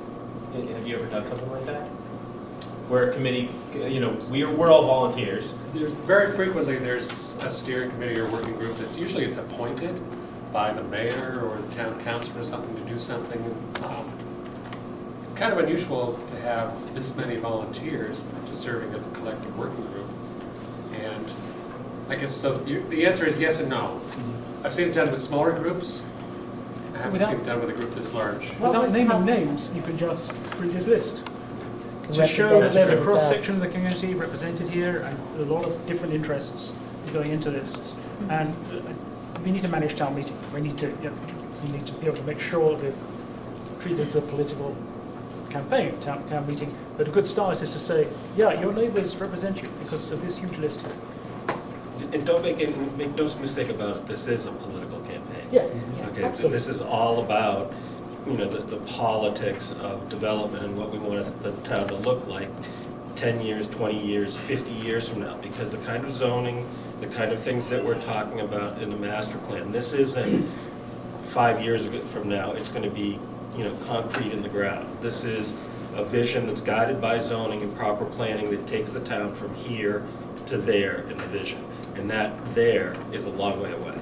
So no one should be impatient. They need to understand that what they're working on is, the beginning and the nascence of a redevelopment of downtown. It's not going to happen tomorrow. But your input will guide planning board, will guide Concom, will guide zoning board, will guide the selectmen. So you have a very strong voice in how you see this town developing. And you need to get other people to engage and understand that that's what we're talking about. That we're talking about what do people want to see this town look like 10 years, 20 years, 30 years, 50 years down the road.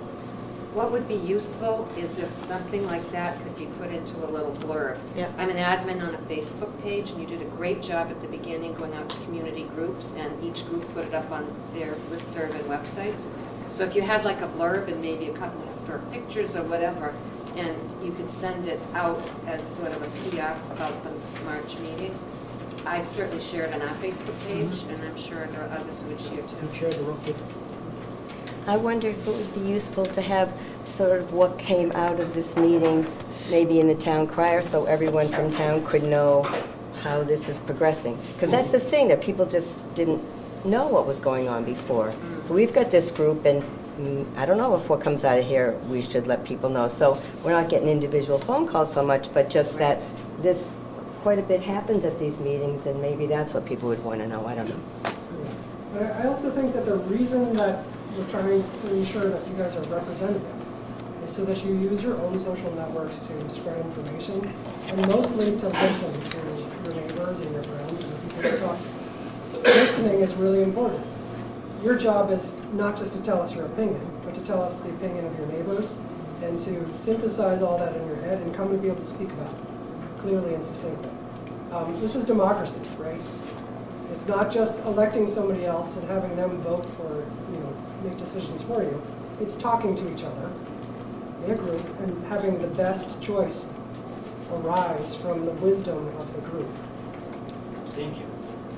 Sorry, I didn't say that. Yeah, but I'd like to underline the request for a well-worded summary of the vision and how we come about it that we can then pass on. Because we've got 58 units, but we can send this information to Ryder. But I'd like you to word it. Or the So you EDC want- to put it together. You want a summary of the process? or- Process and the conclusions reached today. I think there are a few things you can synthesize from it already. Okay. Yeah, I'm a little hesitant to synthesize anything from today because I feel like it's a very preliminary discussion. But I've heard a lot of different So we just say opinions. preliminary. That we have a well-represented cross-section of the town. And our next public meeting is on the Saturday. Sounds great. And this is what we want going forward.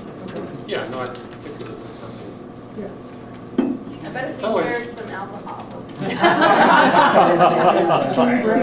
I was thinking muffins. Well, that's just make sure is to go out to the town and say that we're well represented prior to that town hall meeting, so we're not trying to convince people there that we were well represented. There be no going into it that we weren't. Yeah. Right. So 2 points. One is knowledge is power. All of our bylaws, everything, they're all published. So we have such a massive amount of information to go through in such a short period of time. I think if we're just aware of what the zoning laws are or what the bylaws are going into this, we won't be reinventing the wheel and setting ourselves back weeks on end and fighting over things, then knowing what a bylaw, what zoning bylaw with what can maybe at least keep us on this, straight track. Right, well, that's where this shared fact-finding process is going to continue at the next meeting. As I said, between now and then, we'll send you out like our summary of the zoning, and like we did an analysis of which parcels comply with zoning now and which ones don't, that kind of thing. So we'll send that out, you can take a look, and then come prepared to jump in with questions at the next meeting, which is what day? Don't ask me. March 4th. March 4th. Another Monday? Yeah. That's going to be good. The other point I wanted to make is if you don't have Charter cable, you have no access to the Upton cable network. So if you've cut the cord, or you're using DirecTV's satellite, you do not get the Upton cable network.